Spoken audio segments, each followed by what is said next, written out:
It's always just crime, dude. How is that possible?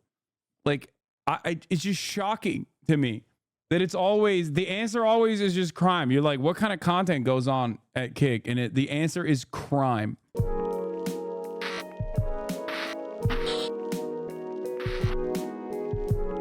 saying it. Dude, this is like 2-hour video. That's why I've been like not meaning to watch it. Has its ups and its downs, and 90% of its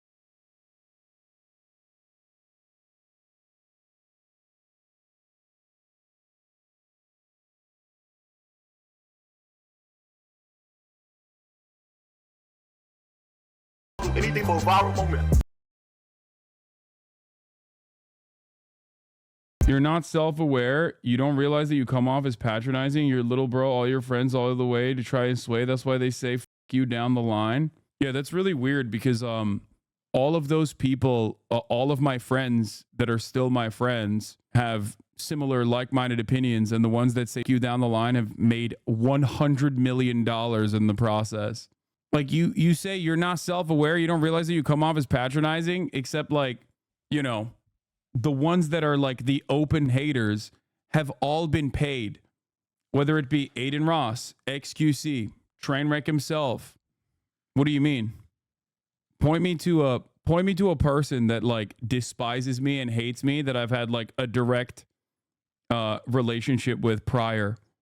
Now, it sure seems weird that like all of these people that hate your worldview, hate your opinions, find you to be patronizing. What do you mean? What do you think I mean? Think about all these people who I've, you know, continued trying to be friends with and trying to change their opinion. I've babied them. I've tried tough love. And the ones that actually do turn and go, f this guy, he's a piece of shit, almost always are caught in the crosshairs, like saying either transphobic shit or being consistently on the right side of politics. And by that, I mean right-wing side of politics. Or they get paid, like they get paid by people that are you know, paying them to promote Kick or Steak. Do you think that I'm pushing them away to Kick, or do you think it's, you know, $100 million that sounds a little bit more? $100 million sounds a little bit better, probably, right? Like, what's more inviting? That wasn't the argument that you made. No, but I sometimes think you can be patronizing. Yeah, but that's not the argument you're making. You're saying that you're not self-aware, you're patronizing, you little bro your friends that you try to sway, and that's why they say you down the line. Implying that I'm the one pushing them away into the throes of right-wing politics. It's ridiculous. Also, you are, you know, you are making speculations about how I am with my friends in the real world, it seems, or content creators that you watch on the other side of the screen, and how we behave alongside one another in our private moments. Kick is a joke. It's like going to a zoo and just pointing at all of the exhibits and just being like, that's interesting, and then walking by. You may have seen this clip. A woman is dining at a restaurant minding her own business when some middle school live streamer comes out of nowhere and grabs the food off her plate in a sad attempt to impress his chat. And then he gets mad at her for calling him out, making it seem like she's the crazy one for having a normal human reaction. The eye thing? Don't put your hand in my food again.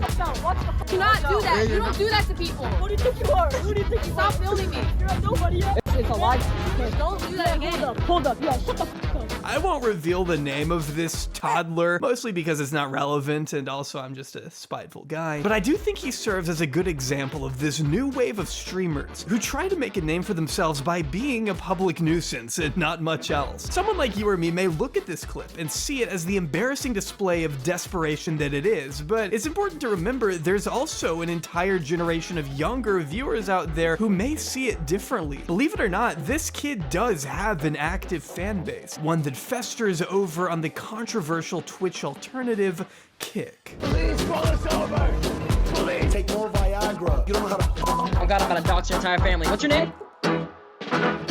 Kick is popular for a few reasons. For one, it's a safe haven for degenerate gamblers to broadcast their addictions in real time. I mean, the crypto casino Stake that serves as its lifeblood was started by Kick co-founder Ed Craven. They call him that because he's craving a jackpot every time you open his fucking stream. But Kick is also known for its brazenly loose terms of service, being marketed by their co-owner and friend of this channel, Aiden Ross, as the ultimate beacon of free speech for this very reason. Unrelated, but in preparation for this video, I did sit down and watch an Aiden Ross stream, and I kid you not, this is what he was talking about when I first tuned in. Don't call me weird, I'm about to say. Y'all make your bro pee by like putting his hand in the water. What? He peed his pants. It was a drunk night. He blacked out. Okay. I took my 2 fingers and rubbed it on his crotch area with the pee. So I got like pee in my fingers.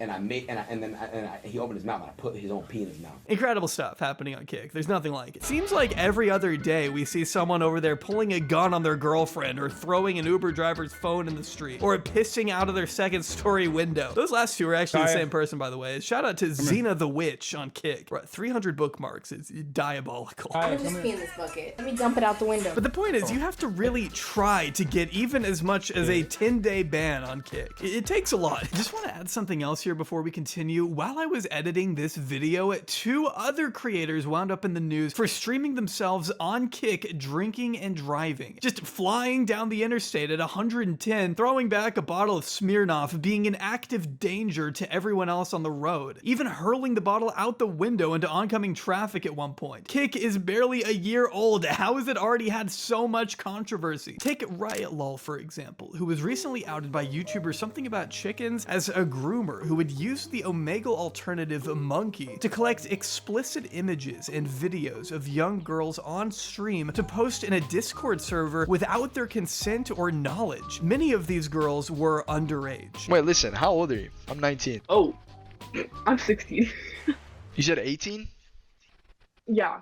Riot's account has since been deleted, but not until this video began making the rounds, causing a bit of a PR problem for the folks over at Kick. Something About Chickens showed evidence of a literal Kick staff member in Riot's chat at the same time Riot was speaking to underage girls. Not exactly the best look for the platform, I think most would agree.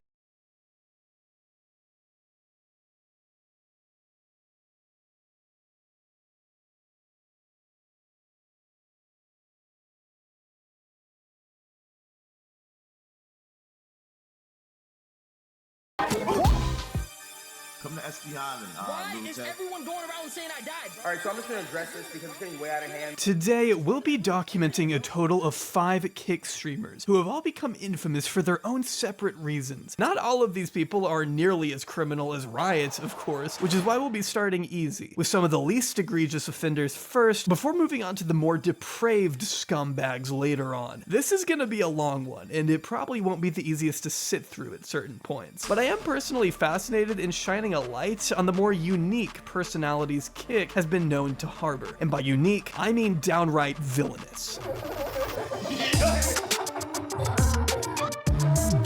good thing is that we get real names. Like, you know what I mean? Like, that's the thing. I get real names of individuals. Like, their actual names and shit, where they live, the family photos. It hits differently on a different platform. But we obviously have a lot to cover today, so before we get too deep here, I want to go ahead and thank today's sponsor, Delete Me. If you're at least a little bit scared of data brokers, you should be. For all we know, they're scouring the internet right now in search of your publicly available information to sell against your will, opening the door for all kinds of stalking, cyber attacks, and even identity theft, all of which I'm not a fan of, which is why Delete Me works to keep your information nice and private. I'd recommend Delete Me just for how fast they managed to identify where exactly my data had been posted and how seamlessly they were able to remove it. Just submit the information you want to be removed from search engines and receive a detailed Delete Me report in as little as 7 days, showing how much data was found, where it was found, and how it was removed. Another thing I appreciate is that as the data broker industry expands, so does the list of sites Delete Me scans for, making them as effective in removing as much PII as possible, or personally identifiable information if you're stupid like me. PII can be easily found through public government records, self-reported information, and social media, just to give you an idea of how pervasive this stuff is. Trust me, it's something you don't want to mess around with. So don't wait. Visit joindeleteme.com/Jobry right now and get 20% off your US consumer plan when you use promo code Jobry at checkout. Again, that's joindeleteme.com/Jobry, promo code Jobry when you check out. Huge thanks again to the wonderful people over at Delete Me for sponsoring this behemoth of a video.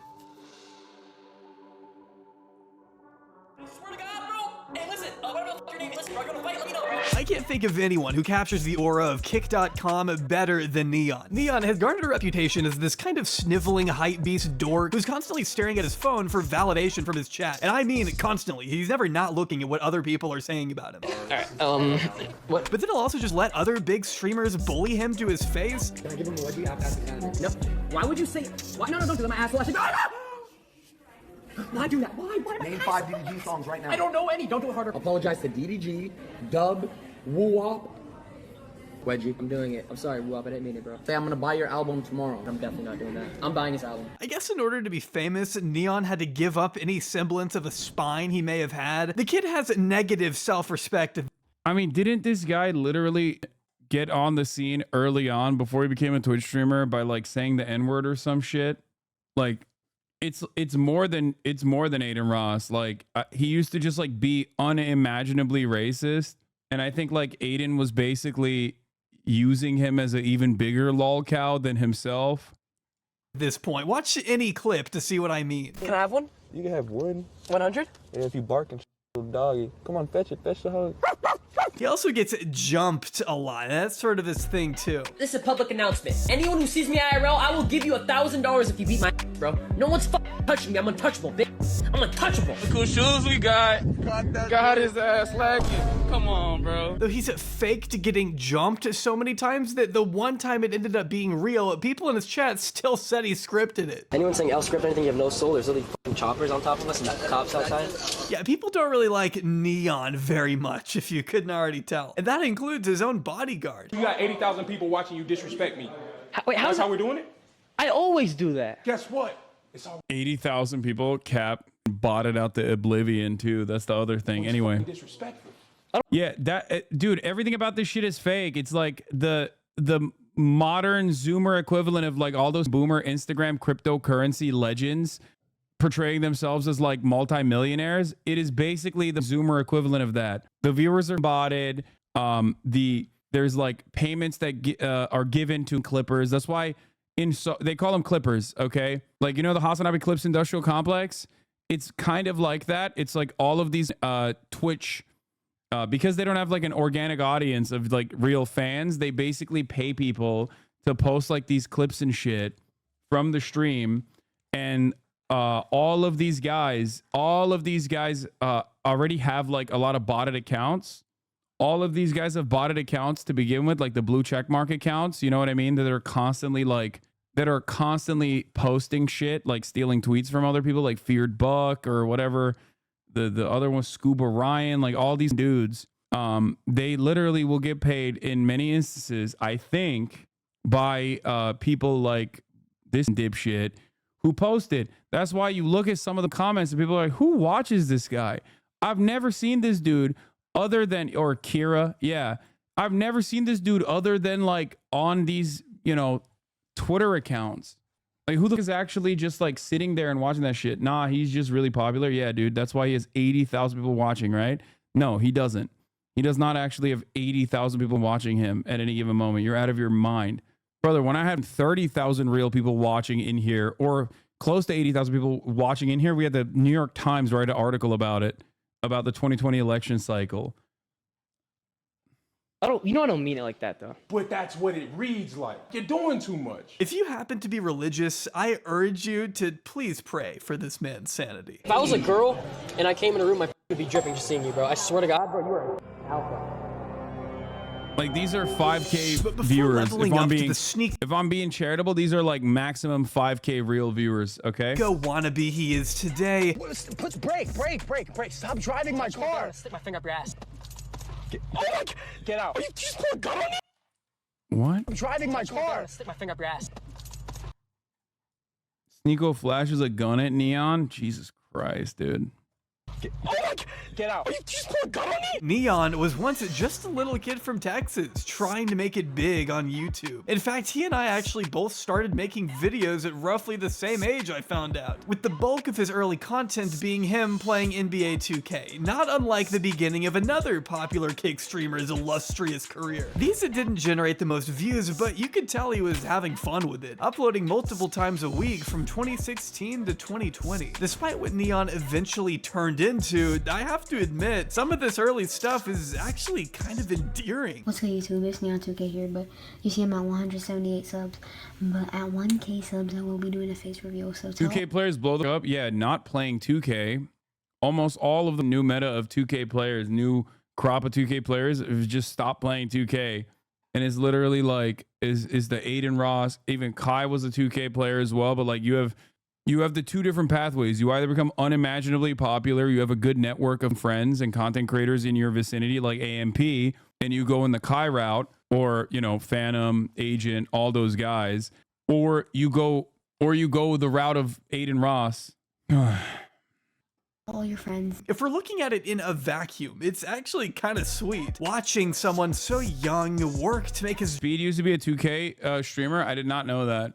Speed is like the only one that I can think of that like went through the middle of that route, like parts Aiden Ross style, parts Kai Cenat style popularity. Dreams come true. He'd answer questions from his viewers and open up about his struggles with motivation. You really get a sense that he cared about his public image. He was heavily invested in the content he made and the community he was a part of, even beefing with other creators from an early age. People want to get their views and start acting fake.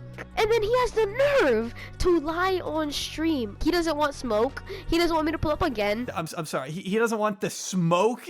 Bro, you're 12. Go do your homework. He began to seek out his audience's approval more and more, chastising them when they said something he didn't like, and seeking out reassurance that they still supported him whenever he'd take breaks. I just want to let y'all know that I will be taking a break from streaming, but let me know if you still support me in the comments. Let me know if you still don't support me. Worrying about approval from an audience of complete strangers is not usually something a normal child has to think about. And honestly, it's easy to imagine that would mess with you a bit. Bro, like y'all are really demotivating me right now, y'all. All these comments say my channel is dead, y'all. I understand my channel is dead, okay? Let me grind and let me go crazy. I'm trying. I know I've been doing this YouTube stuff for over years, kind of demotivating that like people stopping supporting me. He was definitely becoming more and more desperate to please his fans. The pressure to always perform is what I imagine led him to continue raising the stakes with every new upload. He had this whole arc where he pretended to get arrested for breaking into his neighbor's house and needed to get bailed out from jail by a friend. The description for this one is so wild to me. This is Maddie Mags. I had to upload this video for Neon due to the fact that he got detained earlier than expected. Please keep him in your prayers. Please pray he comes back home soon. Well, thankfully he did, only a couple days later, where he tells us all about the tough time he had in the slammer. It was kind of scary, bro, because like, you know, there's a bunch of old people over there like mustaches and beards, and it got me scared. I just kept trying to do my wild Indian dance, and they were just making fun of me, bro. I had a red dot on my forehead when I went in there.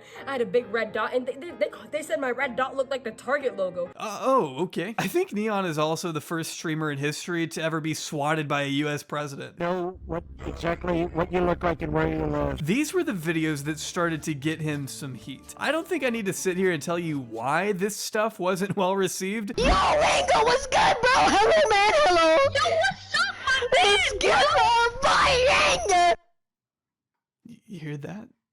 That's the sound of peace and quiet. It's kind of nice after hearing this kid yell for so long. But you have to understand that Neon's content hinged on pure clickbait and sensationalism. Whether it be pretending to interview a COVID patient at the height of the pandemic. I found this dude, bro, and he says he has the coronavirus, bro. If this dude really has the coronavirus, bro, this is gonna be a banger video, bro. Let's go. Yo, sick pop, bro. Hello? Yo. What's good, bro? Yo, you already coughing, bro? Are you serious, bro? Or straight up faking his own death for clout and attention, which is not... Okay, I'm not gonna lie. This shit goes hard, dude. What the f? Okay, I can't believe I'm saying this, but like, this stuff is kind of funny. Like, way funnier than what he does now. Like, he just had content brain from the age of like 10. Honestly, pretty... He's gone. R.I.P. I'm alive. Creative for someone that young. I'm not gonna lie. On December 21st, 2019, yeah, Neon's it goes hard. brother made an announcement that Neon was in critical condition in the hospital and needed immediate brain surgery to remove a tumor from his head, and that if the surgery didn't work out, he would, quote, bleed to death. Now, I'm not a doctor, of course, but I am pretty sure that's not how that works. I admire the commitment, though. I mean, they even go so far as to say Neon's been acting weird lately and has been having 3 to 5 seizures a day, ending with the call to action, hashtag pray for Neon. I'd rather pray for whoever's body that is in the thumbnail. Who is that? Now, this might all look pretty dire, but if you were to visit Neon's second channel at the time, you'd discover this video was posted on the same exact day. His brother said he's in critical condition in hospital right now, on the verge of death. But take a look at this video he uploaded on his second channel. We're gonna be having some bangers on this channel. Drop a sub, drop a like, to turn on the post notifications, but we're gonna be doing giveaways. We're gonna be playing so many different games. Everyone drop a sub if you haven't already, man. But in case you weren't convinced, Neon did go on to state his final words 2 days later. For everyone who thinks this is a joke, bro. Bro, where are this kid's parents, dude? What is going on? Like, I'm turning conservative by the moment. I'm like, we have a crisis in parenting in this country. You know what I mean? Like, what are they doing? Are they around? Like, do you not see what your child is doing online and go, oh my God, what the? They're at work. Indian parents are on the grind daily. Bro, this is the one. Dude, Indian parents especially. Are you kidding me? Bro, Asian parents? I feel like if I was making videos like this, and I'm not even joking, my father would beat the dog shit out of me, okay? Like, literally, my dad would whip out the belt or some shit. Like, that is not even, like, the moment. Bro, I am 33 years old. My father still calls me and is like, what's up? Are you a homosexual now? What's going on with these fingernails? Like, obviously, it's a little bit different, the tone of the conversation now, because I'm 33 years old. And I take care of my parents, and I'm very honored to do so. But it's like what do you mean? Like, this is a 10-year-old living in his family's house, and like nobody's checking in on him. Like, what's he doing for hours in his room? That type of shit. What's happening here? You know, Hasan, tell us your story. Tell us stories of your beatings. I'm just shocked.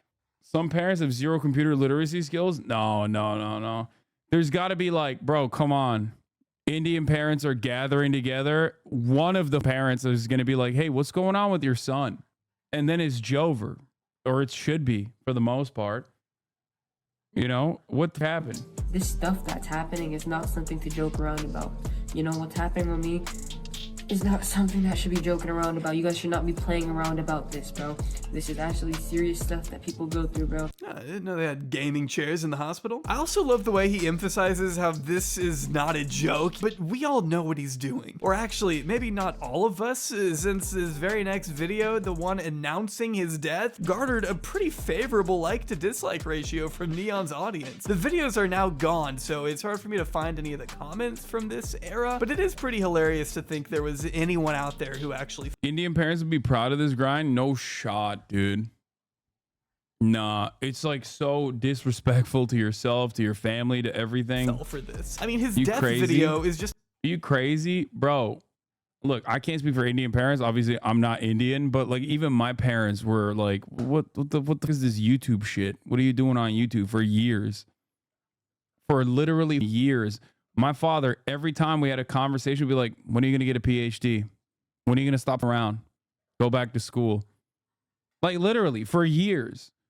Until like when I went on my own, when I left TYT and I went out on my own and was making my own money, like even then, he's like, so what's up? Are you going to get a PhD soon? Come on. When are you going to drop this? When are you going to drop this? When are you going to drop this stuff? Like, they didn't realize I was getting a doctorate and serving the top of the hour ad break. You know what I mean? Engineer, doctor, lawyer. Lawyer is the least acceptable out of the two, or out of the three. Yeah. Anyway, thesis defended. Yeah, you should defend yourself against the top of the hour ad break by subscribing for $5 or for free with a Twitch Prime. Here's the 3-minute ad break now. Boom. Blammo. Just a compilation of his best NBA 2K moments. What an epic eulogy. Fast forward a few days later though, and wouldn't you know it, the tomb is empty, Neon is risen. He triumphed in the gulag and went back to making quality content that didn't offend anyone. The end. Is what I would be telling you if he didn't go on to become a kick streamer. That's right. After a 2-year hiatus, Neon made his grand return to YouTube with a vlog of himself walking around Jacksonville, Florida, hanging out just by himself. I mean, was no one else available that day? This video just feels lonely. But he balances that out by being a pushy, overly aggressive asshole to random people who don't even really seem to get mad at him. They're just... You asked where his parents are? You want to get one? Yeah, can you get one? Yeah. Okay.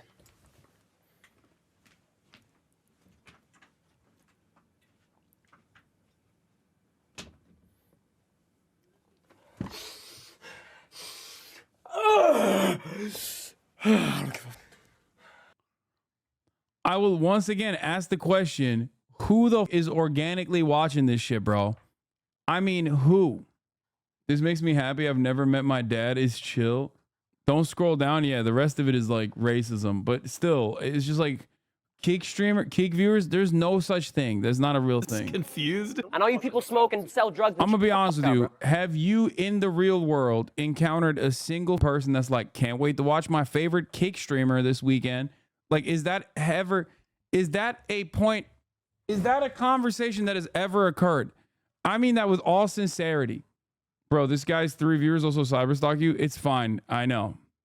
Middle schoolers love this shit. No, there is 0% chance that they're on kick watching it. They probably watch TikTok compilations or some shit at best. I'm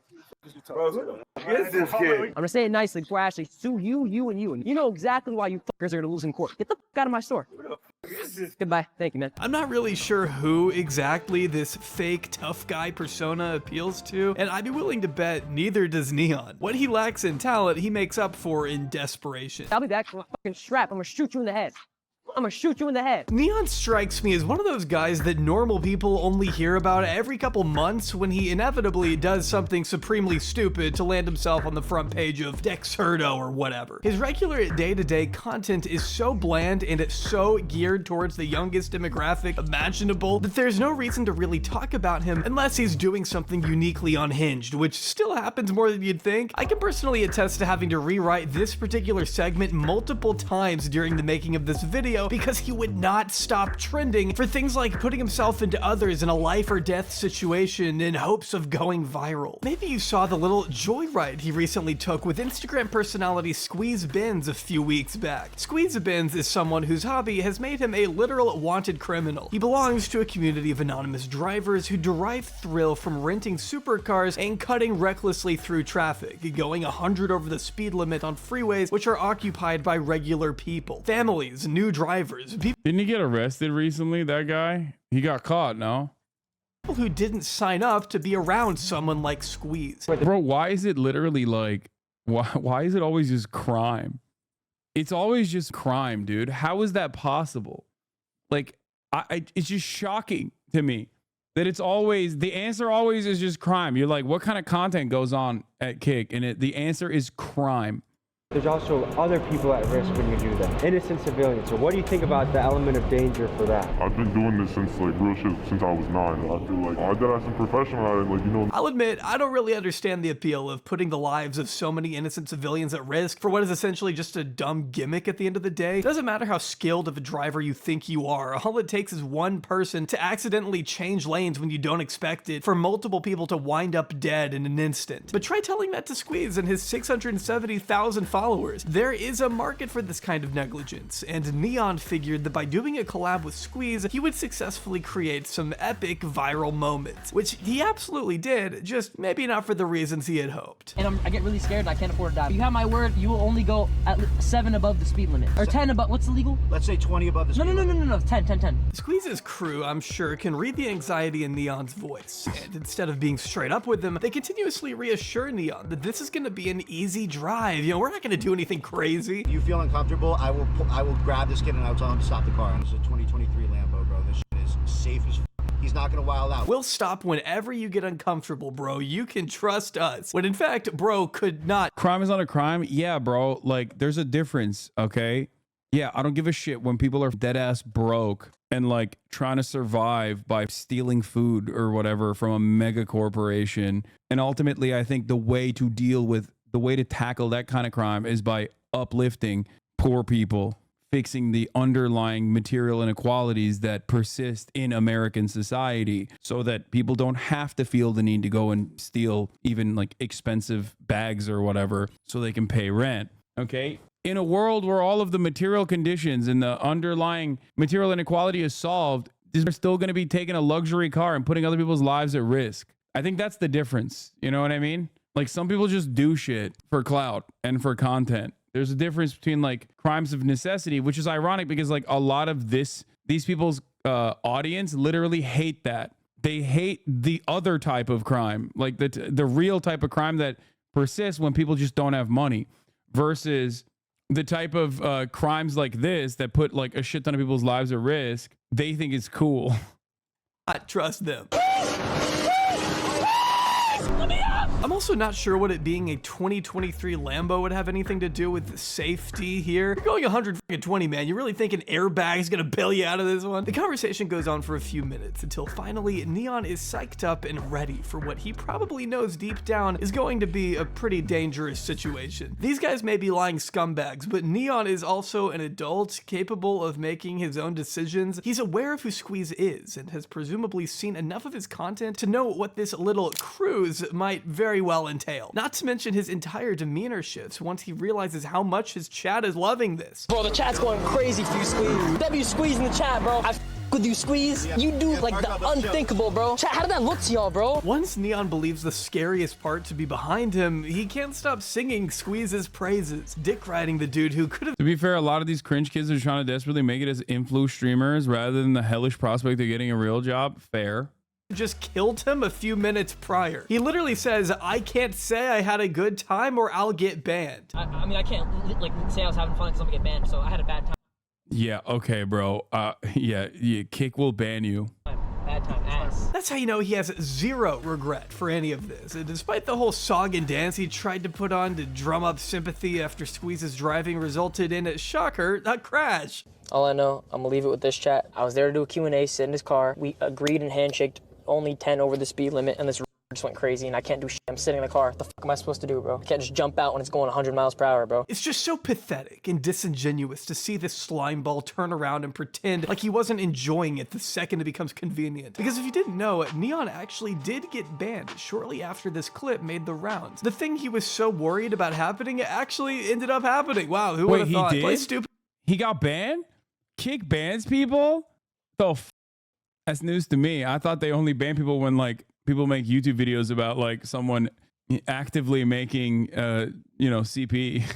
Stupid games win stupid prizes, and I'm talking about really stupid prizes because Neon ended up getting his account back less than 24 hours later. Remember, this is Kick. Illegal activity might as well be a requirement with the amount of people who get arrested on stream. Yes, I'm still talking about Neon. I hope him going to jail all those years ago prepared him for being detained for real this time in a foreign country, because during his trip to Dubai last month, Neon and his girlfriend Sam Frank were taken into custody for accidentally and illegally filming where they shouldn't have. According to The Sun, you needed the permit to film where Neon and his entourage were walking, but their biggest mistake came when their cameraman pointed the camera directly at the police. Not only did Neon initially try to get out of this by lying and saying he was a Make-A-Wish kid, We're fulfilling for an organization, Make-A-Wish. but he also told the cops he wasn't filming when he clearly was. It's off. It's off. There's nothing going on. All cameras are off. I just want to let you know we're trying to work with you guys. This resulted in Neon and Sam spending 38 hours in a Dubai jail. With little to no live updates during this time, the only source on the matter was Aiden Ross, who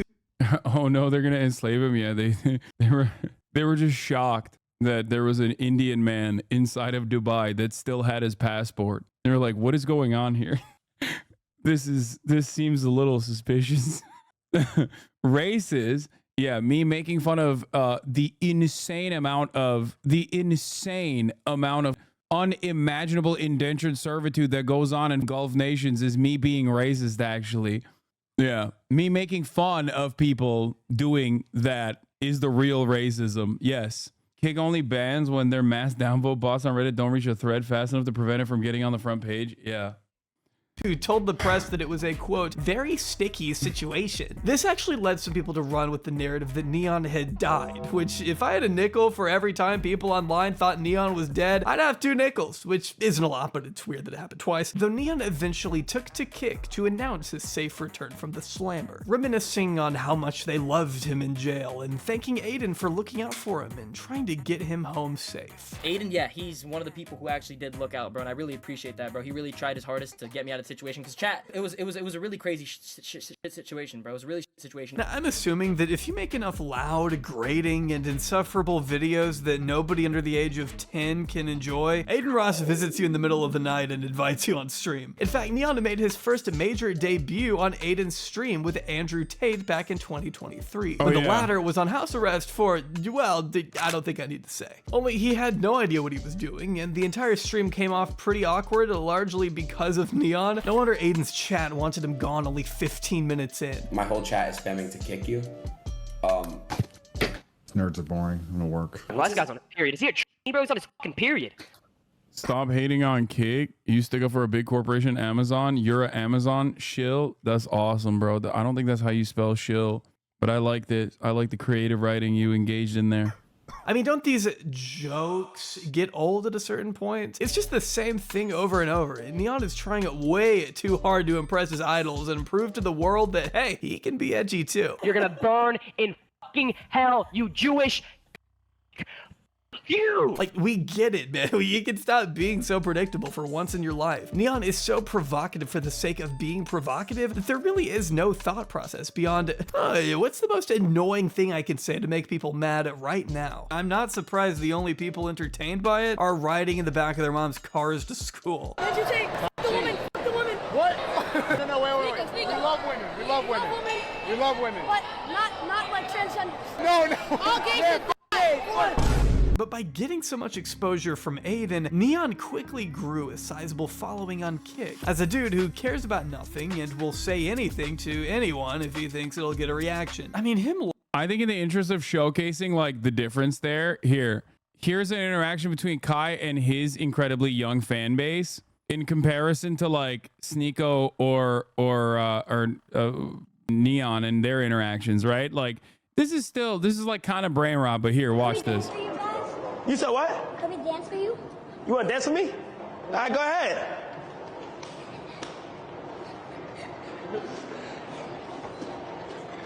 Okay, come here. Look at the contrast there. Notice something? Where y'all learned to move from? Where y'all learned to move? From music videos that say curse words and you. Music videos that say curse words and you. Y'all know Speed? Yes, yeah. You know Didi Osama? Okay, all right, so you watch Lil Mabu, Didi Osama, Speed, and me. All right, look. Go home, okay? Delete TikTok, delete YouTube, delete Twitch. Why? No. Let me tell you. Delete TikTok, delete YouTube. Is Didi Osama the kid? I don't know who Didi Osama is. Or no, I mean he is young. But that's not who I was thinking of. No, Kid Mabu is different. They should also stop watching Kid Mabu, in my opinion. He's a drill rapper. Oh, wait. No, I was thinking of I was thinking of a different Mabu. Oh, yeah, I was thinking of Lil Mabu. Right? Is there a different? Lil Mabu. Lil Mabu goes to my university, Lamau. That's awesome. Yeah, he is Lil Mabu. They should stop watching. Delete Twitch. Download Coco Melon. You know Coco Melon? Yeah. Watch that, okay? Go get a DS. Go play Coco Mama. Delete all them apps, all right? Coco Mama. Can we dance for you guys? Anyway, Gen Z's cooked, dude. Laughing at a random kid's dad working at Walmart really exposes him as the out-of-touch asshole he is. What does your dad do for work? Oh, he works at a Walmart warehouse.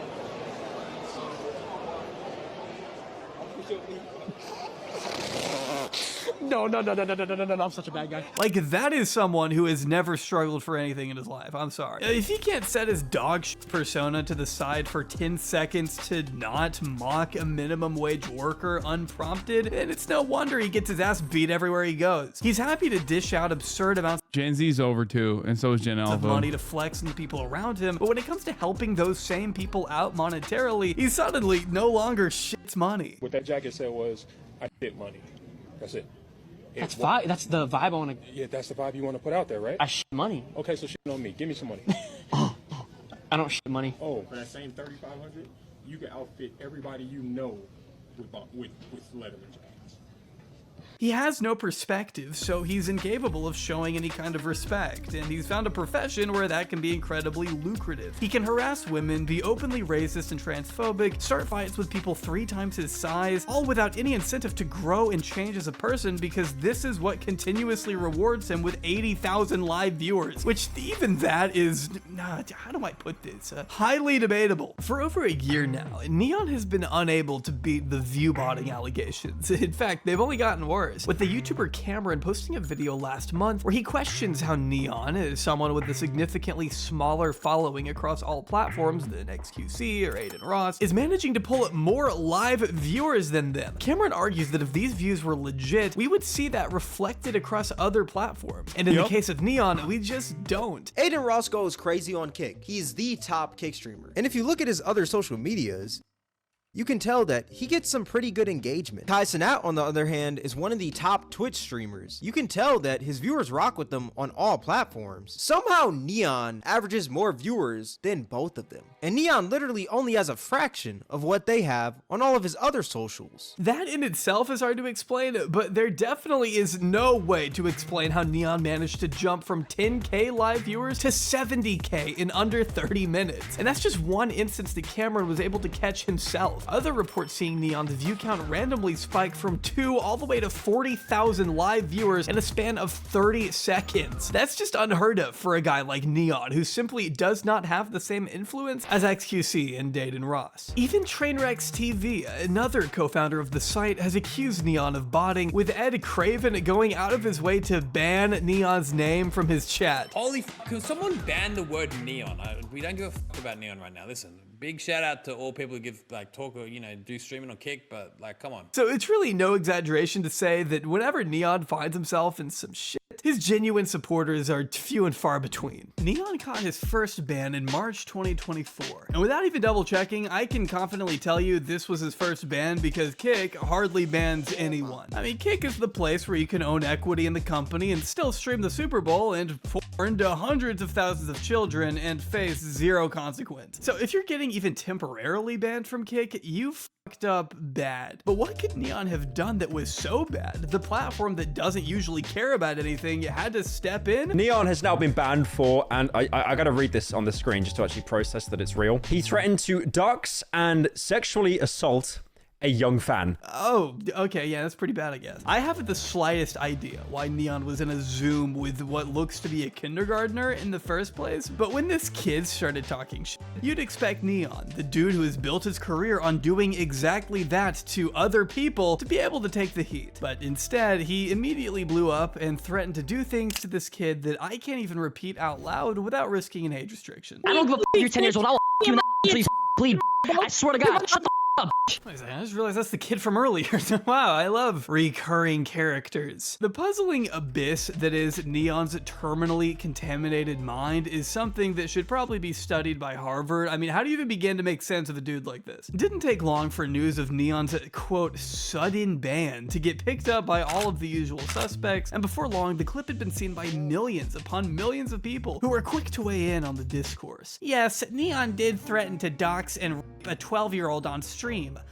But did he know he was 12? If so, there's a line you don't cross when trash talking. Apparently he was 14. Oh, well, that changes everything. It doesn't really matter to me that Neon was trash talking. You're still an insane person for saying this to anyone for any reason, much less a minor. I mean, does that even need clarifying? I feel like I'm just stating the obvious here. I think it's safe to say he still doesn't understand the gravity of his little outburst, though, judging by the 2 piss-poor apologies he released next. And I wanted to say this was an eye-opener for me in my eyes.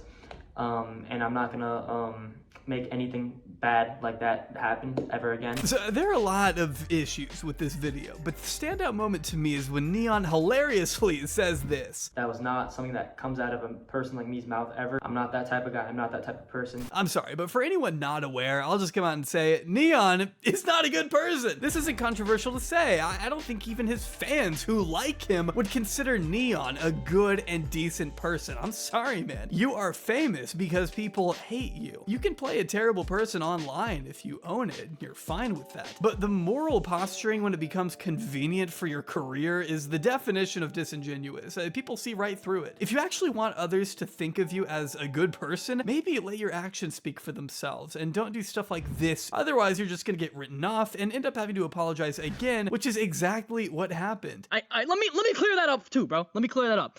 I want to start off by saying I do not. Why am I smiling? I wonder if this is how my haters feel when they watch me in action. You know what I mean? Like the anger and the resentment that I have in my heart for so many of these dudes, which would all magically go away if they just stopped being like this, you know? But I wonder if that's how they feel as well. Like a hate watcher comes in here. If that's the kind of hatred that they have when I'm streaming, then like it makes sense as to why they're spending so much time doing what they do. But it is so unhealthy. Like I never watch these dudes, you know? I want to start off by saying, yo, we got hella people in here. God damn, man. I don't with that shit. The fact that someone let me get to such a bad point in my, what the hell? The fact that someone let me get to such a bad point in my, you know, words and shit for.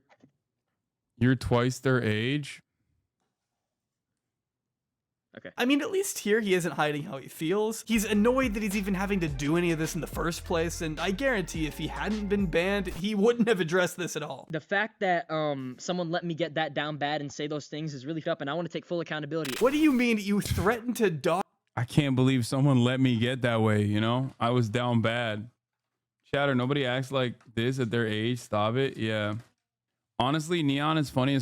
You and I have very different definitions of funny. I just find like so much of the kick shit that pops off on Twitter, partially because it's like, you know, like botters and tweet deckers who are just posting this shit. So much of that, it just is gross. Like I see it and I don't think it's funny at all. I think it's just gross. And assault a child because you were, quote, down bad, and that it's not your fault you said any of it because someone should have burst into the room. Maybe I'm just getting super old and lame in my old age. It could be that. But like, I see this stuff and I'm just like, oh, gross, dude. I mean, look, I have my edgy moments. I say shit that lands me in hot water, as you guys know. I mean, I not exactly a lot of fans on the conservative side of the political sphere. But ultimately, it's like, this is just so like transparently bottom of the barrel, trying to desperately like motivate the lowest common denominator, you know? I can't believe I'm saying this, but it's like kind of worse than the Paul brothers, you know? Like content is devolved online. Like think about it. Logan Paul, Jake Paul, they used to do a lot of shit, right? They would get in trouble a lot. Kids loved it though. But honestly, this is like way worse than that. Did they run around? I mean, the Suicide Forest thing was like one of those moments where it was like akin to something that you could see someone like a kick streamer do. But I feel like kick streamers are having Suicide Forest ass moments like every week. Like they're literally doing suicide moment filming moments, like Suicide Forest filming moments like every other week, maybe twice a week. And physically restrained you or something, of course. I get that you're young, Neon. Yeah, Logan Paul is like filming the person who killed himself on his YouTube video. These guys are going up to people and being like, you should kill yourself. I'll pay you money to I'll give your family money if you kill yourself on camera. And if you think what I'm saying is insane and it's like a joke, brother, it is not a joke. I've literally seen Aiden Ross pay his fans to like dump their cars in the rivers.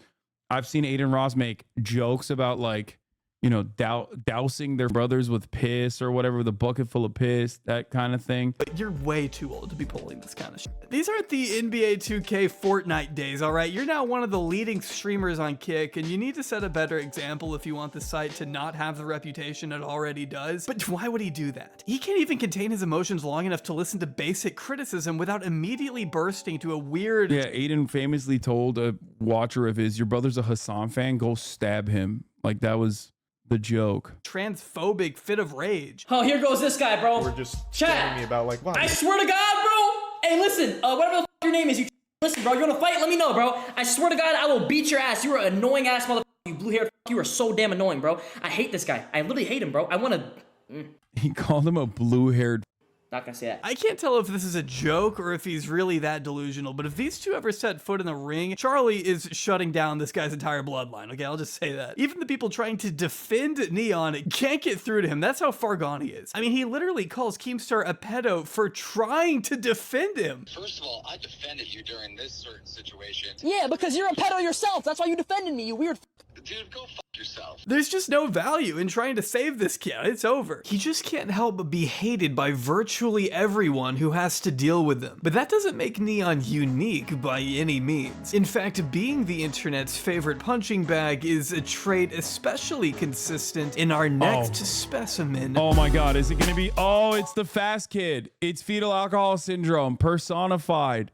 This kid, honestly, this kid personally should be trotted around to tell parents the dangers of consuming alcoholic beverages while pregnant. Straight up. Like, that's not even a thing. I'm being honest. Like, the CDC should have like warnings. You know how they do the cigarette labels? Like, they should just have gifs of this kid everywhere to be like, listen, are you pregnant? Put down the bottle. Okay. Put down the bottle unless you want your child to be this thing. J. Nicole Q, thank you for the 10 gifted subs. Before becoming famous for harassing strangers in public and hiding behind his belligerent bodyguards when confronted for his own annoying behavior. Oh God, this was the video that... What? Well, bro, what you gonna do? What you gonna do?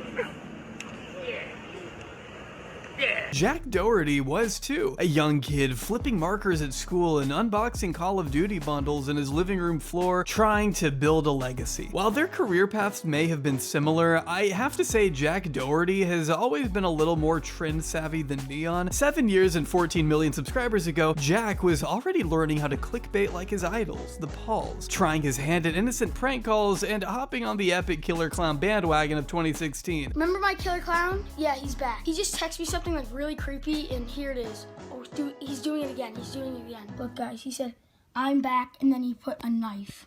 A knife. Look at that. A simpler time. I guess Jack never got the memo, though, that in order to be a functional member of society, at some point, you kinda have to grow up. It's one thing to get kicked out of Walmart as an immature 13-year-old. It's another to do it as a millionaire adult. All right, guys, so we're in Walmart. We're gonna see how long. One thing that's really funny about this video is that this was 2 weeks ago, right? This came out 2 weeks ago, May 31st, 2024. And like, I know for a fact that obviously this doesn't feature the things that have happened in between that time period and now. What do I mean by this?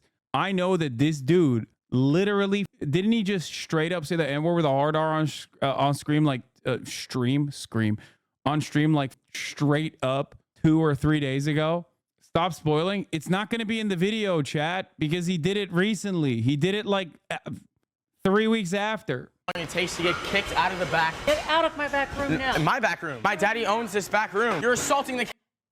Yeah, his whole content is my daddy's rich. Those order screens are so unhygienic. Now, all right, well, you probably haven't had food in 6 days. You fucking hater. Shame.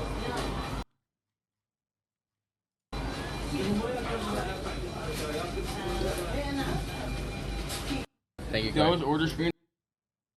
He might have actually said the hater. I had not seen this clip. This doesn't look like he said the N-word. 6 days, you fucking hater. Shame. Wait, okay. What? I don't know if he's saying. I don't think he's saying. Did he say hater? I mean, it makes contextual sense for him to say hater. It doesn't sound like hater, but 6 days, you fucking hater.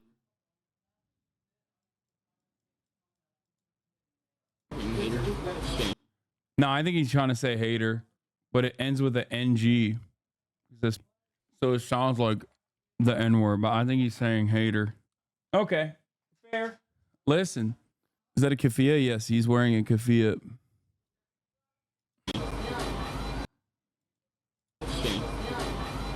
Days, you fucking hater.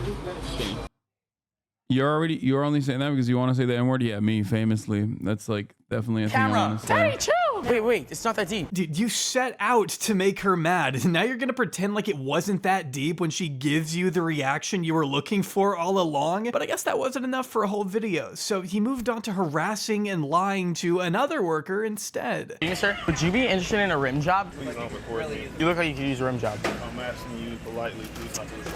It's not recording. You really shouldn't feel so comfortable hassling someone who's just trying to do their job in peace, man. That's not normal. If you see someone working hard to get through the day and your first thought is, I should film this person and humiliate them online for clout, you need therapy. But I'm getting ahead of myself. I think we can actually learn a thing or two about modern day Jack by looking back at his early work. If you're wondering how he ended up doing stuff like this for clout and attention, it might possibly have something to do with him never being disciplined as a kid, and in fact, having his behavior enabled by his parents from a young age. Take this 7-year-old video, for example, where his mother willingly drives him to the actual FaZe house on the off chance he gets to meet his favorite YouTubers in the flesh, filming their home and neighborhood without permission. I mean, talk about a breach of privacy. This is about as parasocial as it gets. Bro, that's crazy.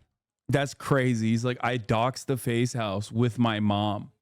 In parentheses, not clickbait. How the what are parents doing? I mean, fetal alcohol syndrome. Once again, you hate to see it. Okay, you hate to see it, but that's the alcoholic mom. Okay, that's the alcoholic mom, probably driving her fast son, maybe even under the influence. Who knows? Yes. We're at the FaZe house right now. Holy crap, guys, we're going in. We're going in. And it wouldn't have happened if his mom hadn't allowed it. It really gives you a sense of who calls the shots in the Doherty family, huh? Thank you, Mommy. You're the best. If my kid ever asks me to drive them to a YouTuber's house, he's getting disowned. That's a joke. I don't have a kid. Obviously, if I did, I'd be exploiting him in vlogs by now. Jack stands there a while. Rich white parents do not send their kids to boarding school anymore, and it shows. Yeah, actually. While knocking repeatedly on the door, hoping, praying that he can maybe catch a single glimpse of one of the elusive FaZe members. But it's taking a while, and even his mother is getting impatient. Come on, wait 1 more minute.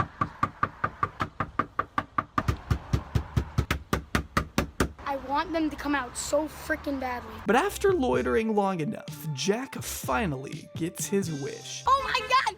FaZe rain! FaZe rain! Guys, it's freaking FaZe rain! Oh my god! The Audi R8. Holy crap! No, FaZe rain, you're leaving us. And then it's over. Well, that was worth it, huh? Shocked FaZe Rain would feel uncomfortable coming home to a random child filming him on his front porch. It's a real mystery why he sped away so fast. Guys, so we're leaving the FaZe house. They didn't open the door. We saw his car and everything, but he didn't come out. Why? Which goes back to the original point that if Jack had someone in his life to tell him that this was wrong and inappropriate and invasive, he may not have continued on down this path. And although it may sound cliche to say at this point, it seems Jack was never really taught that actions come with consequences. Would you let your kid do that? Are you insane? Are you on crack? Bro, this is yet another example, a clear-cut example of why we mustn't restrict abortion, okay? That's crazy. We should never restrict abortion as a society. Do you want more of this? Reminds us of his entitlement all the time. I can hear you. If he keeps recording, I'm gonna break the camera. I don't care. Then you're gonna get kicked out of your school and you're gonna have to watch your parents. One thing I've noticed about Jack is that he is a serial vibe killer. What is he doing, bro? Now we all get in. For example, here he is at a beach party with a bunch of college kids he doesn't go to school with, or as he calls them, NPCs. That's why she doesn't belong in college with all these NPCs. He is very obviously the outcast in this situation, yet somehow he still sees himself as above all these other students. Investing in your future by getting an education? Not cool, according to Jack. You're not cool. You guys are in school. School is not cool. I'm sure it's easy to feel all high and mighty when you've got 2 security guards at your side to intimidate any drunk frat dude that may get fed up with your nonstop filming, but the irony of telling them to cry about it as he walks away with his tail tucked between his legs is just perfect. His weaponization of his security detail actually bit him in the ass, I think, when like his bouncer clocked Karina Koff's like guy friend at that Halloween party. I hope she sued his ass. Jack has never been able to take even a fraction of the shit he dishes out. If you waste an entire day digging through Jack's bloated backlog of content like I have, you'll discover his Karen saga from 2020, where he would ride his dirt bike past his neighbor's house in the morning to intentionally piss her off like the asshole he is, label her a Karen, and milk her reaction for all the content he can, filming and provoking her instead of trying to resolve things maturely behind the scenes. Because why do that? Being reasonable and normal isn't an option when we've got merch to sell. I want to say, guys, I dropped brand new merch. It's on the screen right there. It's super dope, guys. I know you'll love it. They went back and forth for a while, culminating when renowned psychological mastermind Dr. Phil decided to get involved. Now, you'd think Jack would maybe revel in all this new exposure he'd be getting from going on Dr. Phil, and he definitely did, especially in this vlog leading up to his national television debut. Basically, Dr. Phil has seen my videos about the Karens, and he wants me to come on Dr. Phil because he thinks I have a problem or something like that. And my manager's like, Jack, you gotta do this. Like, this could be great publicity for you. I'm like, yo, I'm down. Like, Dr. Phil, my mom's a huge fan. But once he's in the studio and has to answer for being a dick to his neighbor, we see a slightly different side of Jack. His confidence is rattled, and he keeps trying to defend himself as a good person who is more than happy to apologize. It's just like, it's just 2 people I hate. Like, just the absolute worst people hyping each other up. If need be. I'm 100% willing to apologize to her right now. Rachel, I am sorry for riding my dirt bike by her house. Only those words ring hollow once he shifts into victim mode. What he did could have been worse, he says, even stating outright that he's being unfairly targeted for no reason. But I was trying my best and everybody was just picking on me for like everything I do, you know? But like, all right, I'm used to it, whatever. I'm being attacked for everything, I feel like. I could have put her face out on the internet, but I chose not to do that because I don't want it to have effect on her life either. So, I'm just saying. It's like he's genuinely a bit anxious about this new audience he's in front of maybe not liking him. She just exaggerates everything. Like, the first time she started talking to me, she started, like, screaming at me. If she was respectful, I would've went right to, like, I would've been like, sorry, I'll never ride here. Are you kidding me? I watched the video and... Bro, he also, like, I mean, he just also straight up looks annoying. That's the other thing. Like, he has, like, he has the classic, like, I love eating chocolates archetype. You know what I mean? Willy Wonka and the Chocolate Factory type shit. Like, he looks like a kid that would be turned into a pig by a witch, okay? In, like, every German folk story. Like, this kid was literally the villain of every 90s movie, okay? Every, like, 80s, 90s, 70s, 60s... maybe up until the early 2000s, this name is like Hansel, okay? Or Hans, and he is straight up the villain in every child's story. You said 50,000 likes and I'll go down there and do it again. She came to my house 4 or 5 times. Yeah, I wonder why she kept doing that. He has no problem going after random people as long as he can talk shit from a safe distance where he benefits financially. But once it's time to be held somewhat accountable, that's where he falls apart. It's why he has to hide behind others for all the problems he creates. What did I say? Chronicall? What did I say? I don't know. She said you was talking shit. How? I don't know. On live stream. I don't know. Would you say something? Go look at my live stream. I don't know. Oh, it's like one of those things where it's like, who's more annoying? You know what I mean? Who's more annoying in this situation? It's still him. It's still the kid.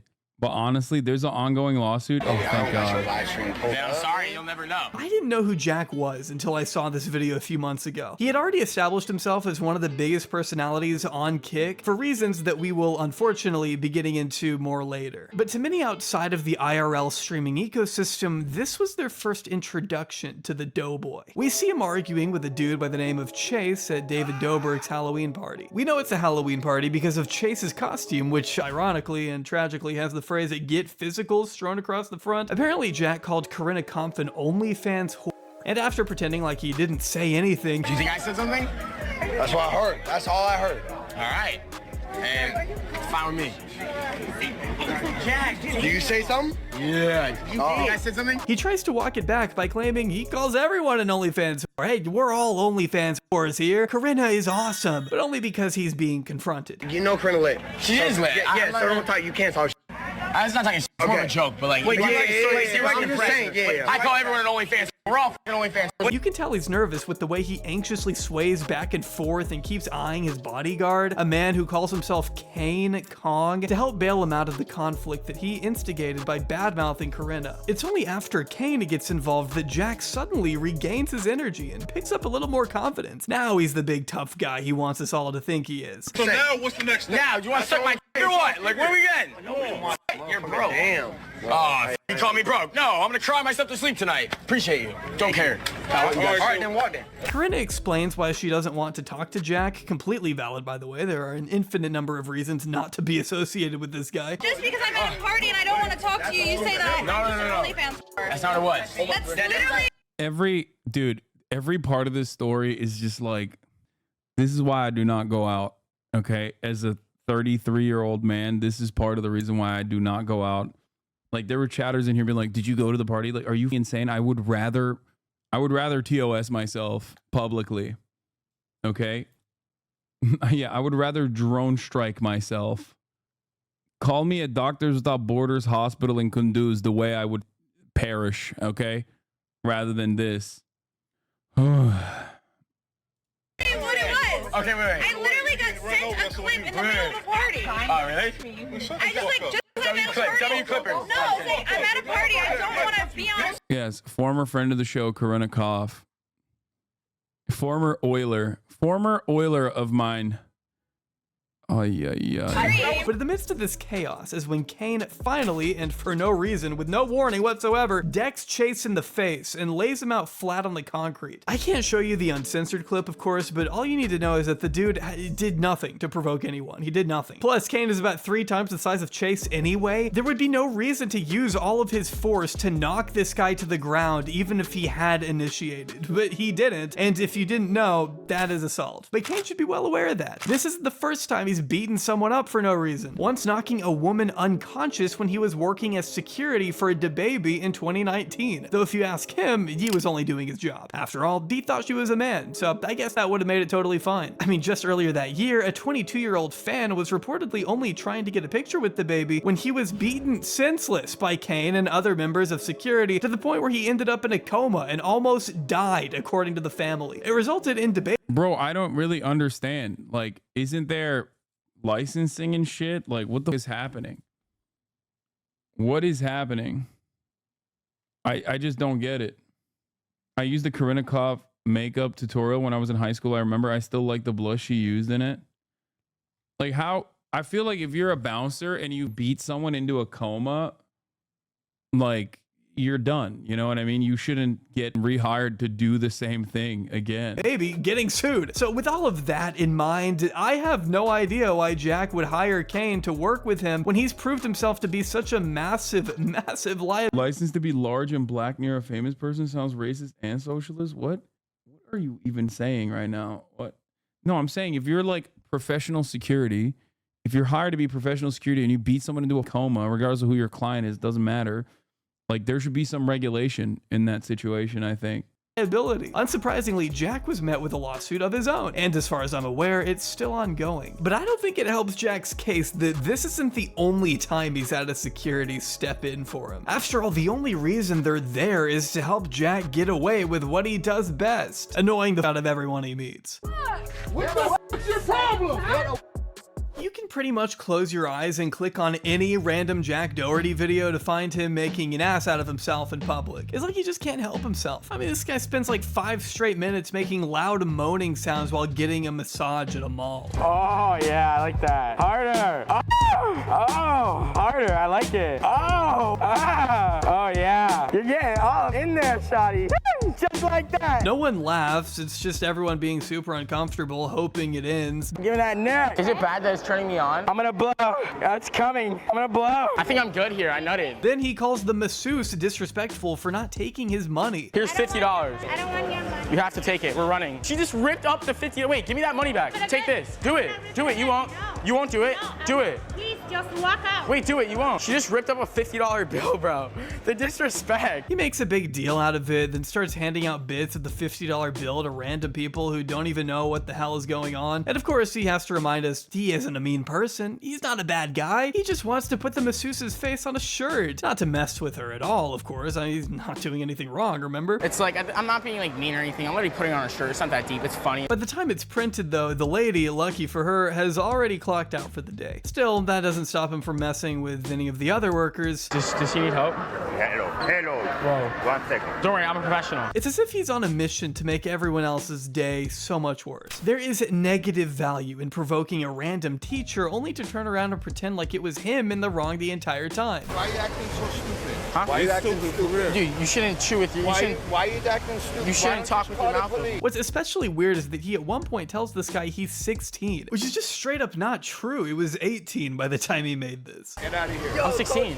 Get out of here. Dude, chill. I'm 16. Don't be an idiot. Bro, chill. Just sit down and eat your food. Just sit down and eat your food. But then again, he probably does see himself in a perpetual state of adolescence anyway. Why bother growing up when this is the behavior that's gotten him his dream house at 20 years old? I feel complete, you know, and I'm only 20 years old, but this is a direct result of hard work, guys. Obviously, I wouldn't have anything I have if I don't work all day, every day. A lot of people hate on me because I have money, and I show that I have money. Yeah, man, that's why people hate you, because you have money. Totally not the other stuff. It's because you're too successful. One thing people don't understand is I'm not just gonna buy 2 Lambos and a McLaren and not show them online. I'm not flexing, I'm just getting my money's worth. I hate to say this, Jack, but that is literally the definition of flexing, which is fine, and you just own it. Enough of the bullshit grandstanding. We're not all idiots. A lot of people like to use my wealth against me and say I'm a brat, blah, blah, blah. If you talk to anyone around me, if you really got to know me, you would know I'm not like that. I wouldn't have what I have in life if that's how I treat the people around me. Actually, Jack, it seems like the people around you want to beat you up. I don't know if you've noticed that. Would love to know who out there doesn't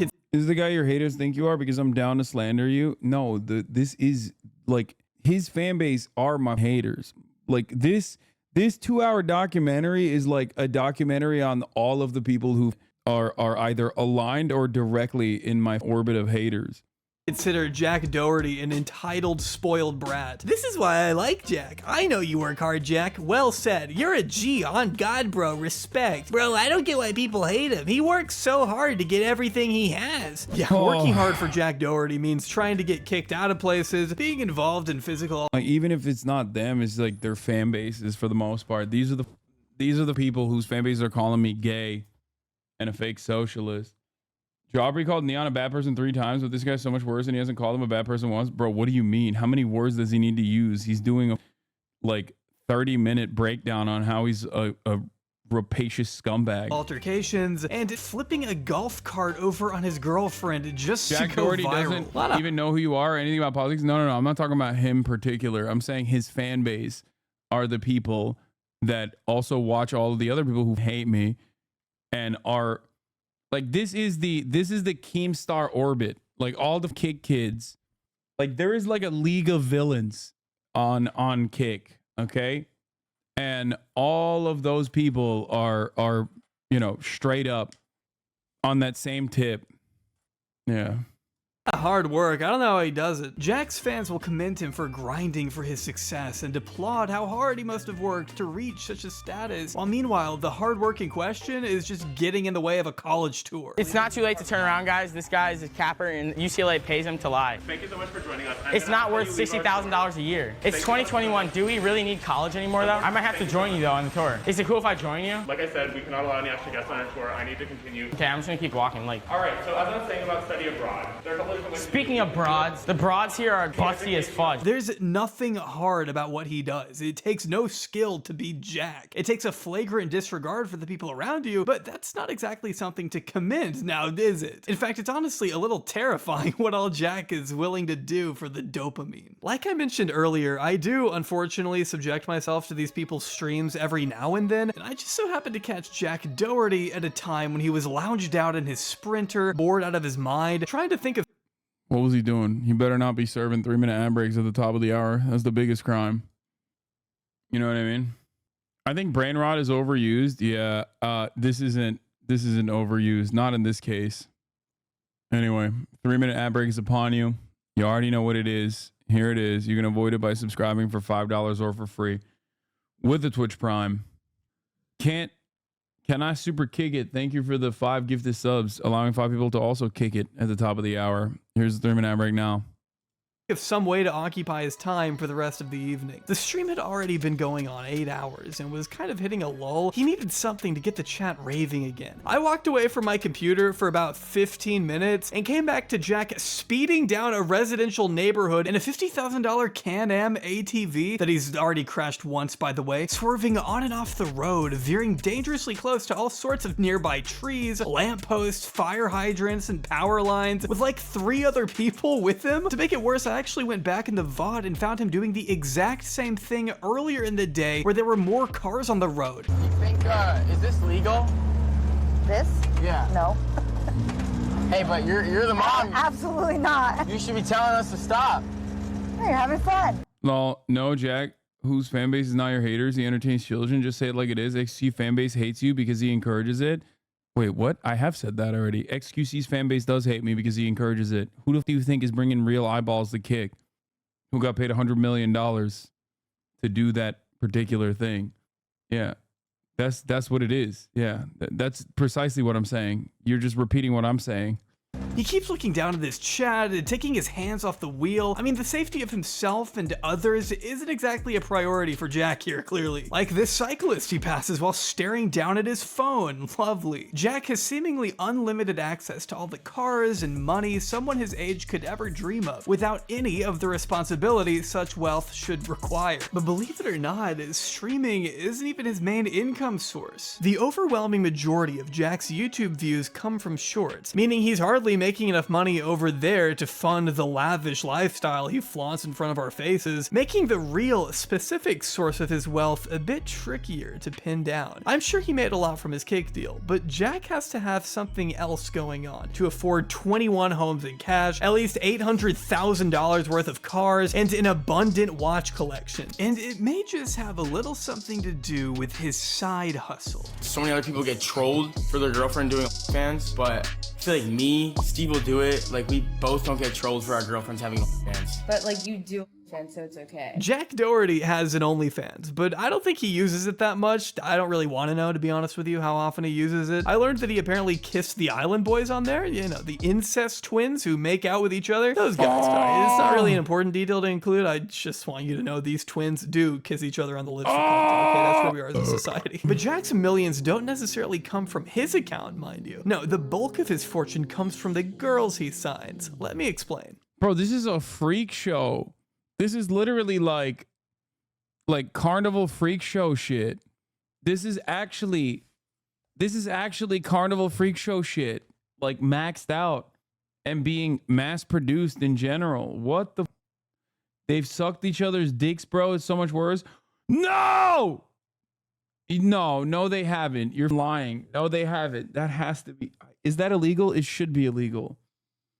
Why do you know that? No. He's lying. He's lying. I don't want to believe that. I don't want to believe that. Shut up. Shut the absolute up. Bro, stop. I just want to tell you something. This video is supposed to go in progression. Like, it's supposed to get progressively worse. Okay, so they haven't. It was a carrot he was sucking. Why are there people that know the details of any of these things? If you recall, Andrew Tate discovered a long time ago that he could get very rich by hiring models to work for what became he and his brother's online webcam business. The Tates have openly bragged about using dozens of girls to scam desperate men out of thousands of dollars over the internet, explaining in one interview how the girls would sit on a webcam and an old dude would sit there. I was training these girls and it got to the point where it was easier if I typed myself. We had the 2 girls on camera with a keyboard that If you call what you do journalism, you will investigate the Island Boy videos? No. 1, I don't call what I do journalism, and 2, no. It wasn't plugged in, but I was behind the screen talking to the dudes, saying the right things to start dragging money out of the internet, with Tristan even admitting it was all a massive scam. Yet at the height of it, the Tates were raking in about $600,000 a month, all thanks to the likeness of these models. And it seems Jack may have taken a similar route. Is OnlyFans probably your biggest source of income? Is that? Isn't that what Rice Gum did too? All of these guys, like, they all do this, no? like e-pimping. Split up between like your own page and like helping other people with their pages? Yeah, basically. But yeah, that's like my main source, I'd say. By recruiting OnlyFans girls to his network, Jack is able to take an unknown cut of their earnings, and in return, the girls get promoted on Jack's social medias, get to live in a big mansion with him, and risk their lives riding around in his awesome go-karts. It's actually a very carefully crafted business model. Whenever he features these girls in his often sexual TikToks and YouTube shorts, I had to get an OF girl that was really good at blowing to blow it all the way up to 100. She got so tired that I had to swap OF girls and she took it all the way up to 200 blows. It's so hard now. he always makes sure to leave a pinned comment directing his exceedingly young fan base to the girl's OnlyFans profile. And these are Bro, now I'm dude, is this what happens when like a Mormon dude who's like young becomes like a fan of this guy, and then that's how they become like porn addicts or whatever? Like, is that how that goes? Is this what they're talking about when they say they became like addicts of porn? When they were like 11 or 12, they started going on OnlyFans or some shit? Like, what's happening? Oh, some of the most watched shorts on his entire channel, so it's not hard to see why he's been criticized for it. Not only is he directly promoting porn to what he knows is a child audience, even the OF deals themselves have come under scrutiny. All right, so this is the last thing I want to address, but I think it's the last thing I have to address, but basically there's this rumor. By November of last year, another Kick streamer by the name of Natalie Reynolds began making some pretty serious claims against Jack, beginning by expressing outrage at the contract he had her sign. Wait, is that the one that was like trying to kill a homeless lady? Why do I know any of this? Is that the chick who was like, yeah, she like paid a homeless woman to get drowned or something?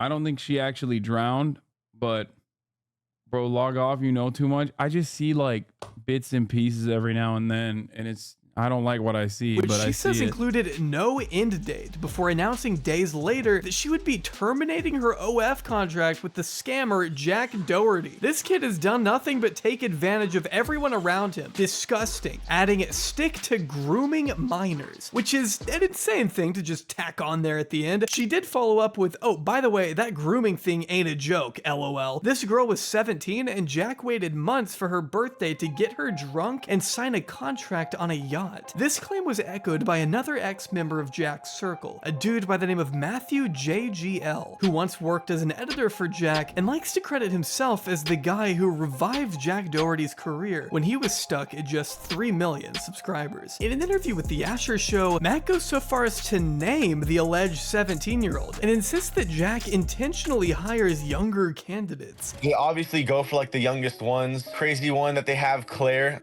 She was 17 and like we met her at Sway. Not even just Claire. He obviously just goes for the young girls. And Claire actually signed when she was drunk on a boat, and she's not allowed to drink. But she signed to him when she was drunk on a boat. He waits to get these drunk and make them sign their life away. Jack initially responded to Natalie's tweets with utter denial across the board, calling it the dumbest accusation ever and asking to stop giving this clout-chasing attention. Her whole account is a fan page for me, Sam, and Neon. Neon, it should be noted, also repeated these claims on a stream of his own, but apparently apologized for it behind the scenes, at least according to Jack. While Jack chalks most of Matt's behavior up to Matt being jealous of his success or whatever, Jack and his current girlfriend McKinley have both accused Matt of SA. In fact, they claim he's abused a number of the girls who live with Jack, McKinley being one of them. The latter posting a lengthy thread to Twitter in which she explained how Matt had initially been wanting her to come to Florida for a while, and although she had no intention of pursuing anything romantic with him, she finally agreed to come down when Jack and another OnlyFans model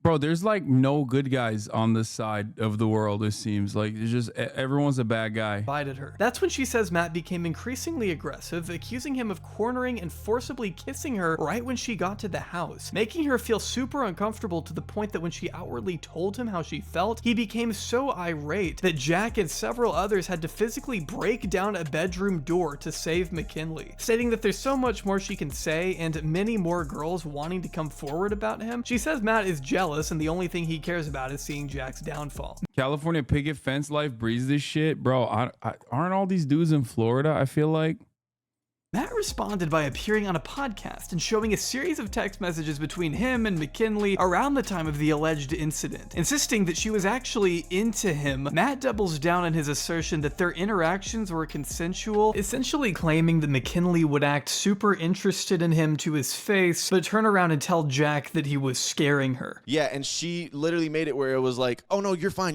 keep doing what you're doing, like you're good, like I like you, whatever. And then she would go to Jack and be like, please help me, he's scaring me, like But I'm so understanding. Eventually, she like homie hopped to Jack, and it just started getting weird at a point. Like she was making things weird. For the sake of time, we unfortunately can't get into all of the tiny details here, but I have linked the full podcast down below, along with McKinley's statements and another testimony from a girl named Sammy who claims that she too was assaulted by Matt. In the room, in the guest room that you guys had, and he came to the room and he just like was, you know, feeling me, and I told him do not do that, like I didn't want any of that.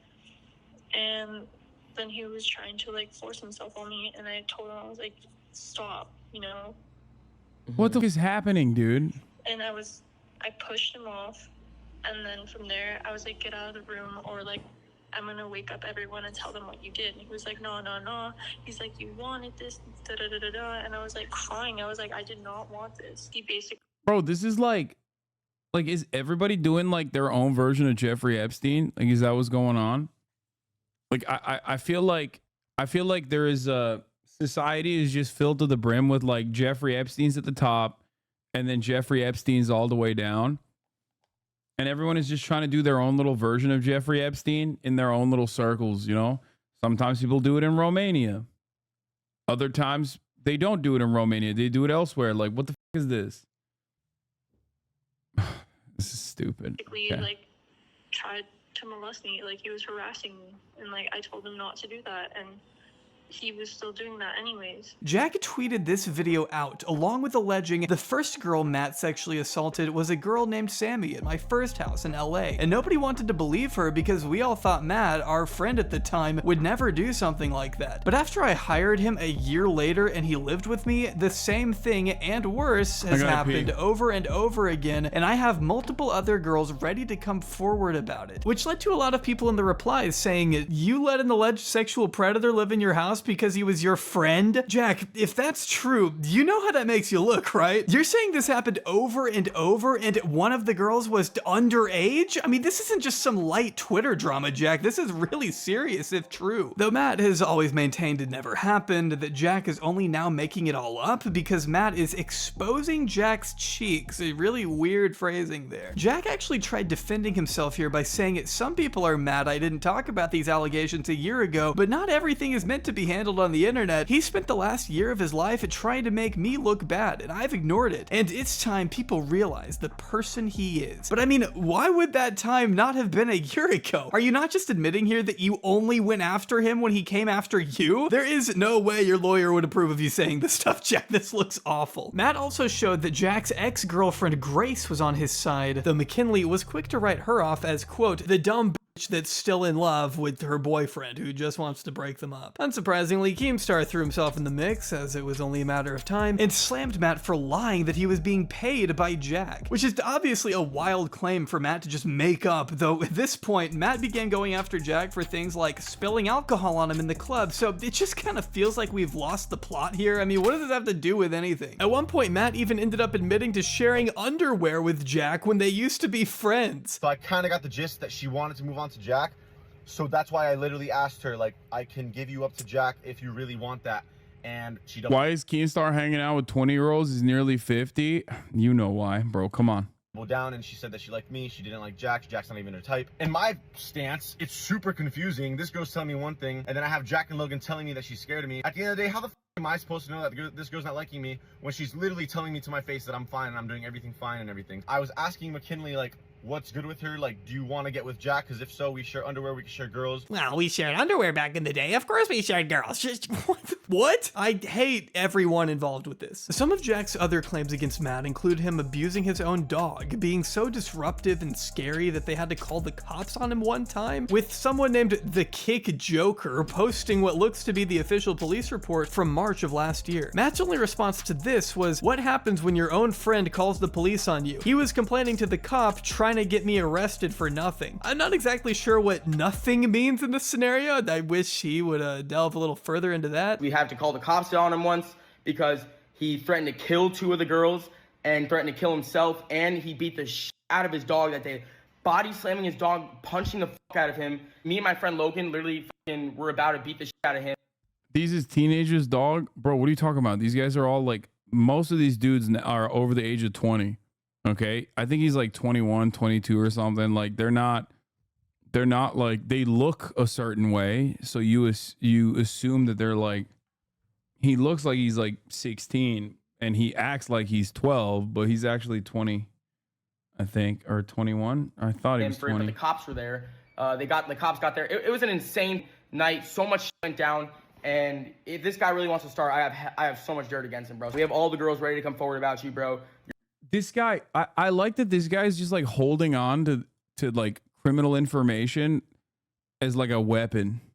Like what do you mean? You are harboring a criminal and potentially aiding and abetting a crime, and like and treating this as like a weapon or like a nuke for cancellation. You're a piece of shit.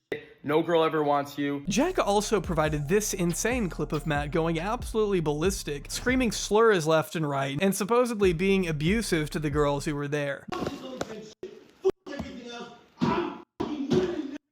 a winner. I don't give a fuck. I'm done with this shit, bro. I'm gonna do whatever the fuck I do without a fucking win. I'm not a fucking loser. I'm gonna fucking get to the top, and when I'm there, I'm gonna say fuck everything. I'm a fucking winner. I fucking win. I'm not a fucking loser. I'm a fucking winner. All I do is fucking win. That's all I fucking know how to do. With $500 in his bank account. We're all that niggas. We all know what the fuck we do. So we just stop fucking around and do it then. Fuck this place. Fuck this fans lost bullshit. Fuck fucking bitches. Fuck that shit. But Matt has only doubled down on this clip, stating there were no girls being abused or threatened, and that he was only venting about someone asking him to do OF, which doesn't. Bro, every single dude in every single clip is drinking Prime. Okay, this is not like related to the accusations nor the content that we're watching. It's just something that I've noticed, and I find it to be very strange. Aligned with his Christian values. But I guess screaming the N-word over and over does? So I'm here to explain the video of the black screen. It was Everybody has a Tesla, everybody drinks Prime. Those are the two common things. recorded by this girl that was in the other room, and I just got off a call with someone that was trying to get me to do like OF stuff and whatnot, and like they were like telling me stuff about my morals, and I just feel like the OF stuff's wrong and it's not something that God would want. Listen to it again, listen to that video again, and really listen to my words. I only win, so understand it, listen to it however many times you need to, and just understand that I always win. So, yeah. It's also worth noting that Claire, the girl who Matt says was drunk when she signed with Jack, liked McKinley's original thread and has gone back and forth with Matt herself, claiming he forcibly kissed her as well, though Matt replied by stating this was consensual and that Claire had the timeline wrong, posting additional screenshots that seem to show Claire being friendly with him after the alleged assault would have taken place. Claire's explanation for this is that she was only trying to be nice to Matt in spite of what happened and wanted to give him a second chance. Now, I know I just threw a lot at you there. These are some very serious allegations being made on both sides, with an unfortunate lack of proof to go along with most of it. It's kind of hard for me to trust Matt. Not only are there so many girls who have now stepped forward about him, but he definitely seems unhinged from the audio we've heard. And we already know he lied about Keemstar being on Jack's payroll, so his credibility isn't the best in my eyes right now. But that wouldn't mean Jack isn't signing these girls to unfavorable deals. I mean, here he is saying he's only going to pay McKinley $3,000 $50,000 of her OnlyFans earnings in these leaked messages with Matt. But it sort of just reads as a crude joke, and I have no real idea as to what percentage he's actually taking. Neither side has offered any evidence to definitively prove what these splits are. So show me what it says in the contract. These guys are the same people who call girls whores? Bro, what do you mean? He literally is an e-pimp. And he was saying Karenikov is only an OnlyFans whore in the beginning of the Jack Doherty segment. Like, is somebody, anybody. In the meantime, we're just not going to know for sure. Maybe these deals are actually fair and there's nothing there to be seen. Or maybe it's a matter of time before more girls begin to speak out like Natalie. And of course, there are still circumstances where you can sign a terrible contract without it being against the law per se. The illegal part would be if Jack were getting these girls to sign while under the influence. I know I'm not exactly the most well-educated legal mind in the world, but I am pretty sure that would be contract fraud. Which would be even worse if it turned out to be true that he waited until the day these girls turned 18 to sign them. Again, I've seen no actual evidence for that at this moment, but it's not like he hasn't risked massive liabilities in the past with who he chooses as his bodyguards. You don't need me to tell you at this point, Jack isn't the most responsible, considerate person out there. But at the same time, Natalie and Matt haven't given me much reason to take their word at face value either. Natalie is a cloud-addicted freak who has done entire prank videos pretending to be a pedophile and kidnapping kids to film against their parents' will. Hey, you want some free candy? I said if he wants free candy. I just asked if you want free candy. It's a social experiment. It's a social experiment. It's a social experiment. It's just a social experiment. Hey Natalie, what is it again? It's a social experiment. Oh, okay, wasn't sure. And Matt does come across a little bitter when he isn't reposting flat earth conspiracies or getting mad at gay Doritos on Twitter. So it's up to you what you want to make of this horrific vomit-inducing mess. Maybe at some point we'll get more information to make things clearer, but in the meantime, I'm content with saying I do not feel. Yeah, the Christianity God route, and sometimes my unique favorite Islam route, is like a secondary exit ramp for these losers usually. Like, they do all this horrible shit, and then they turn around and they're like, I'm Christian now. I'm born again. I found God. Be kind to one another. And they keep up the old resentments and the old animosity and the old... Like, they keep up all the old energy and all the old shit for the most part, but now they're just like, but I love God, and I'm also a conservative right-wing Christian. It's great. It's wonderful stuff. Just a little boost, I guess. Good about any of the people involved. Oh, hold on. My audio is busted again. I need to fix it. Hold on. I need to cycle it. Here, based Hold on. This happens sometimes. on what we know, I only have sympathy for the girls Jack signs to his OF empire. If not for the alleged details in their contracts, then just for the simple fact that they have to live in the same house as Jack Doherty. A fate. They play the Muslim route so well. I live in a pretty diverse country and a lot of Muslims support him a lot, even though he's clearly not a very avid follower of Islam. Yeah, bro, it's just a marketing gimmick. So harrowing, I wouldn't wish on my worst enemy. You can also tell that, like, it's completely fraudulent because it is unironically a Western understanding, like an Orientalist perspective of what Islam is. And that's what that shit irks me so much. It grosses me out. People will be like, yeah, I love Islam. Not because like of a genuine change of opinion or because you like truly found God or something and it gives you comfort, but because it's like Islam hates women. And that's why Islam hates women. And that's why I love Islam. Islam, like Muslims are really violent towards those who like disrespect their prophet. And that's why I love Islam. And it's just like, that's so insane. No, they don't. Yes, they absolutely do. People who like revert to Islam, content creators and online influencers that revert to Islam, they do so because of their right-wing understanding, like their unimaginably Islamophobic understanding of the religion in general. Okay, that's why they do it. That's why you got the Sneekos of the world and the Andrew Tates of the world who are like, oh, I love Islam. Actually, they're not actually religious or followers of the faith at all. Okay, I know that was kind of a lot, but I promise we're done with Jack, okay? Yeah, I won't subject you to any more of his broccoli hairstyle any longer. We're done, okay? This might be a good place for you to pause, use the restroom, get some water. It's similar to the converting of Catholicism because they like the aestheticism and hate the Pope because he's a lib. Exactly. I mean, reverts, adult converts, adult reverts are already weird in general, but yes, the classic thing is like what we saw with like the Red Scare girls and shit.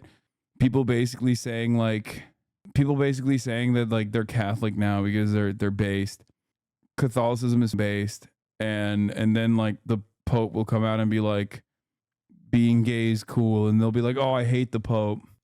Give some money to Palestinian relief if you're able to. Me and over 100 other creators have teamed up to raise $1 million of humanitarian aid for civilians displaced in Gaza through organizations like MAP, Heal Palestine, and the PCRF. So please, I would encourage you to donate if you can. It's a great cause, and the link for it will be in the description below. In the meantime, I have to warn you, the rest of this video is only going to get more mentally taxing from here. Our next subject doesn't quite have the name recognition as Neon or Jack, but he does have a similarly unsavory reputation with those who have heard of him. It's time we meet. Yo, when them cameras come on, I don't know how to act. Just Snags began his career alone in his room, streaming NBA 2K and Madden to a modest following on Twitch. Little did he know, however, that in just a few short years, he'd find himself issuing an apology video to the Mexican cartel for dissing El Chapo on Kick. I'm not joking, this is something this man has done. I'm every Mexican shot. El Chapo. El Chapo. Mexico, I will piss all over y'all land. El Chapo, how about that one? The whole cartel, suck my dick. And I'm going to Mexico next week. Never scared of no Mexican. I'm going to Cabo, all that. Come do something to me, pussy. Going after the entire country of Mexico just for the meme of it, I guess. I'm not even really sure what you can do to make sense of this. I said El Chapo. That's somebody in my chat name. You know what I'm saying? I think he's Spanish or something. El Chapo. That's still El Chapo. Not El Chapo. You know what I'm saying? You know, I just want to apologize, you know, to all the Mexican people. I love Mexican. I would love to get on the phone with El Chapo and him tell me that me and him is good, you know? El Chapo, I would love to be part of the cartel and work for you, big dog. You know? So how did we get to this point where Snags is quite literally afraid to walk around in public in fear of the cartel turning him into Tortuga from Breaking Bad? Well, Snags doesn't call himself Mr. Do Anything to Go Viral, Mr. See Red, and Mr. Promote the Violence for nothing. Snags is serious when he says he will do anything for the content. And that could be anything from trying to give himself a hemothorax by beating his chest for hours on end until it turns red and purple. I'm not exactly sure why he does this, but it does seem to leave an impression on his fans. I love you, baby.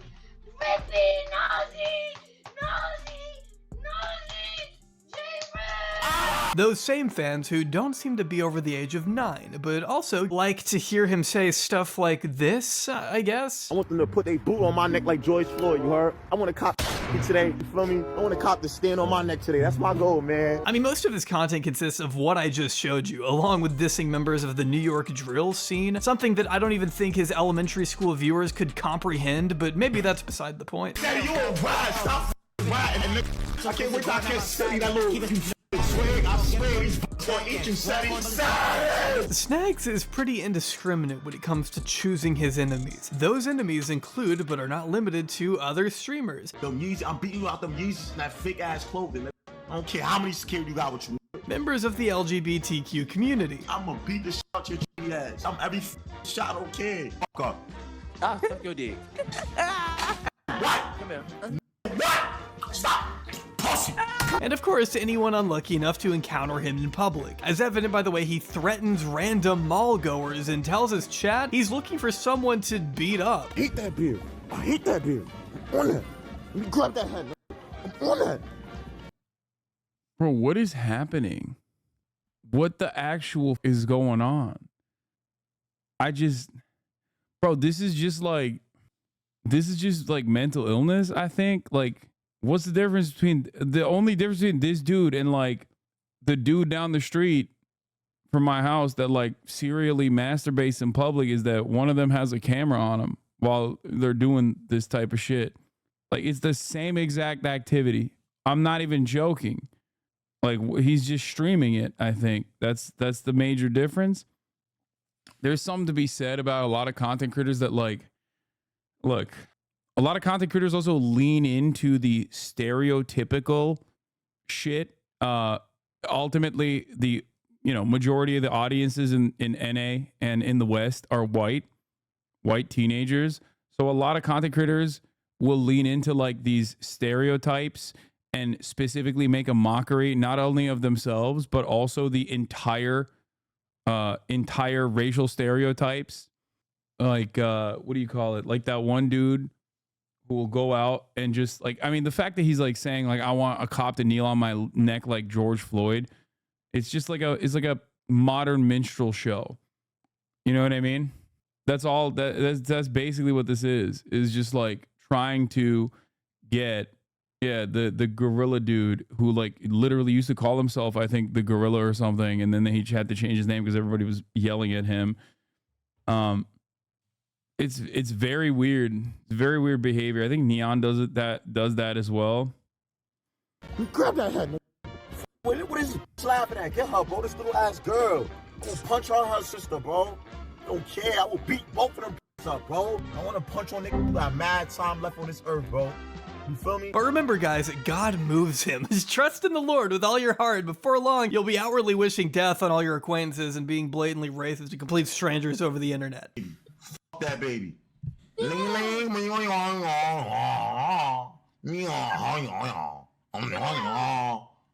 Two animated characters. I don't care. Damn, he's really killing it with a comedy, dude. He's laying it, dude.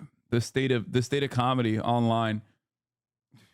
Yeah, I don't think that Lee's racist kick streamer it's in the Bible. But if this format looks familiar to you, it's because Snags is using the same Omegle alternative site Monkey that RiotLol used to obtain CP for his Discord server. Over the past year or so, Monkey has been kind of the default place to go for quick and easy content, especially if you're an up-and-coming creator looking to make some viral, epic moments. But you gotta keep in mind the moral compasses of these new age streamers are pretty much non-existent, meaning their interactions can devolve into pure debauchery in a moment's notice. That f***ing deadass inbred you.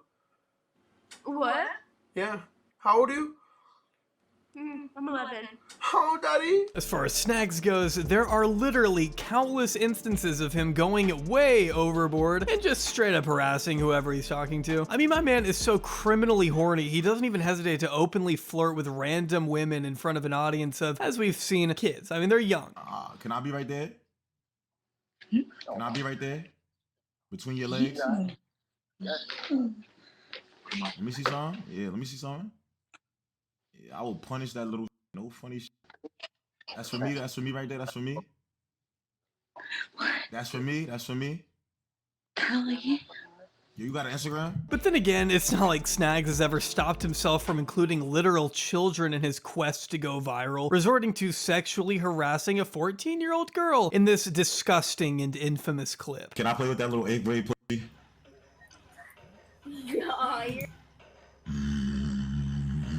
Imagine a 24-year-old man saying something like this to your younger sister or niece or daughter. It immediately made the rounds on Twitter, reaching an audience outside the insular bubble he was used to dealing with, leading him to publish the most sincere and heartfelt apology ChatGPT could offer. To everyone who it concerns, I would like to apologize to those who have been affected by a recent video clip that has come out. I would first like to say that video clip is completely out of my character, for I have a mother, sisters, and other family members who are females. Therefore, I respect females and would never want to endanger anyone. I will do my part as an influencer by never indulging in such behaviors no matter what. Lastly, I want to apologize to my family, fans, and supporters. Oh wow, really hitting them all, I guess. Again, I apologize and plan to do a lot of damage control / reflecting around the situation. May all be well and everyone be safe. You know, after reading through this entire thing, I think he may have actually written this himself. ChatGPT is ass, but it would never be this incomprehensible. Though if this doesn't feel sincere enough, Snags would then take to his stream to read out the statement verbatim, in a genuine demonstration of how truly sorry he is. To everyone who is concerned, I would like to apologize to those who have been affected by a recent video clip that has came out. Even if he is sorry, it's just impossible to take seriously when it feels like something Roderick Heffley would be forced to say. I'm sorry, women. Yeah, But then again, I guess the apology didn't matter at all in the end because he later tried to argue the clip was AI. People hating, still watching. That's what I'm saying. Snags, you're the P word. You said that. Oh my God. Nick, that was an AI clip. Wallahi, he would never do that, bro. Yep, that wasn't him harassing an 8th grade girl. No, that was an elaborate deepfake that someone made of this extremely niche streamer in an attempt to cancel him for doing something completely in line with his character. I mean, are you kidding me? This is what you do, dude. How are people gonna believe this is AI when that's your character? That's your brand. I don't care what his excuse is or how many times he tries to apologize. That kind of comment directed at a child is inexcusable in any context and should result in an immediate... Bro, there's 2 more content creators on here. It's about to get worse than this. I don't even understand. Like, I don't understand. Did they murder people? Did they murder children deliberately on camera? Like, what the is going on? It's just like, it's like, it doesn't, honestly, it's too much. It's so much. It's like, every time we venture into this side of the content creation sphere on this side of the planet, I'm always like I feel like I need to get a hazmat suit. I feel like I need to, it's just tip of the iceberg compared to the last freak. Don't you love that these people are considered your peers in the streaming space? Like I have all the smoke for people who just think like streamers are gross psychotic monsters. Cause like if you're uninitiated and you just see this kind of shit pop off on Twitter, you're like, oh, this is how all Twitch streamers are. You know what I mean? But yeah, remember guys, I bought a house for myself and my family to live in and a nice car. Immediate ban, no questions asked. But then again, this is Kick. And Snags wasn't quite done with his reign of terror just yet. He had things to do, events to promote, like boxing. It's MMA, it's grabbing all type of shit. Shockingly enough, Snags' career didn't change much after this clip. In fact, he found himself able to continue hanging out with the biggest streamer on the site, a man that I'm sorry to keep bringing up is Aiden Ross. Aiden had met Snags a little while back, they'd streamed together a few times in person, and although he was never an official member of S... Bro, Aiden Ross looking at the biggest piece of shit that is being canceled currently and should probably go to, for things that are just like crimes, right? And going, yeah, can't wait to have him on my stream. What the dude? He's like, oh, this is sick. Did you get yelled at by the woke mob for openly saying the words that I will not repeat right now because I cannot get myself to say those words about an 8th grader? Well, time to come on the time to come into the big leagues, baby. Time to promote, you know? Jesus Christ, dude.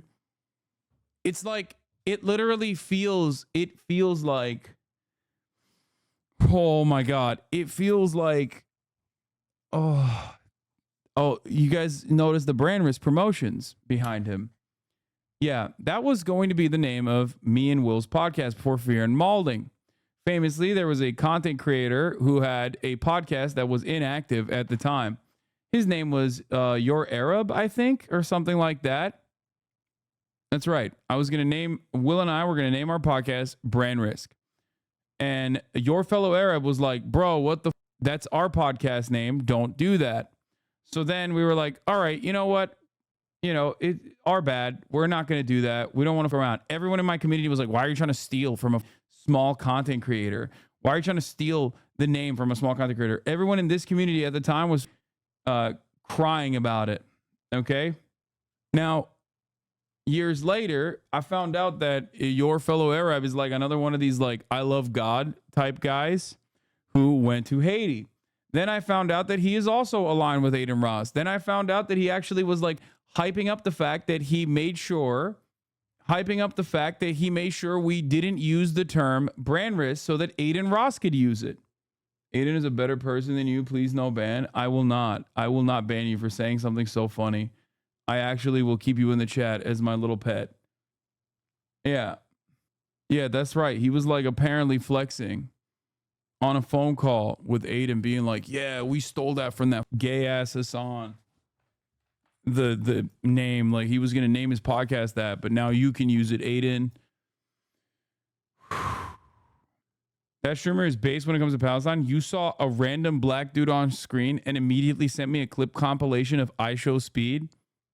Bro, I Show Speed is literally a model citizen that does model UN debates in comparison to these dudes, okay? That is insane that you saw a black dude and you went, oh, well, here's another black guy. Christ, dude. SSB, he was certainly adjacent to that community for a while. Just some context here for any normal people out there. SSB refers to Aiden's now defunct streaming group, which included the likes of Cheezer, Convy, Cuff'em, and a person named Snaggy Hose. Now, I know it may sound like I'm pranking you, but I promise these are all real people. Like, I could probably do an entire video on Cheezer. I don't have the mental capacity for it at the moment, but I will go ahead and let these clips speak for themselves. Is that a naked baby, bro? No, he's not naked. Get him naked. I want to see him naked. GT, I'll suck a baby's. I want a fucking baby right now. Yeah, get out of here before I stick my dick in you. Hurry up. Bro, what? she's 16. How old are y'all? How old are y'all?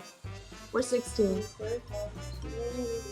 Yeah, as you can tell, he's also a big frequenter of Monkey and has zero restraint when it comes to blurting out the most grotesque sequence of words that pops into his disease-ridden head. Prison, okay? Prisons are not obsolete. I'm telling you right now, Angela Davis was wrong.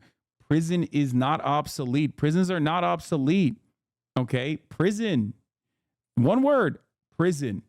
3 words, prison industrial complex, okay? Specifically for this. What is happening?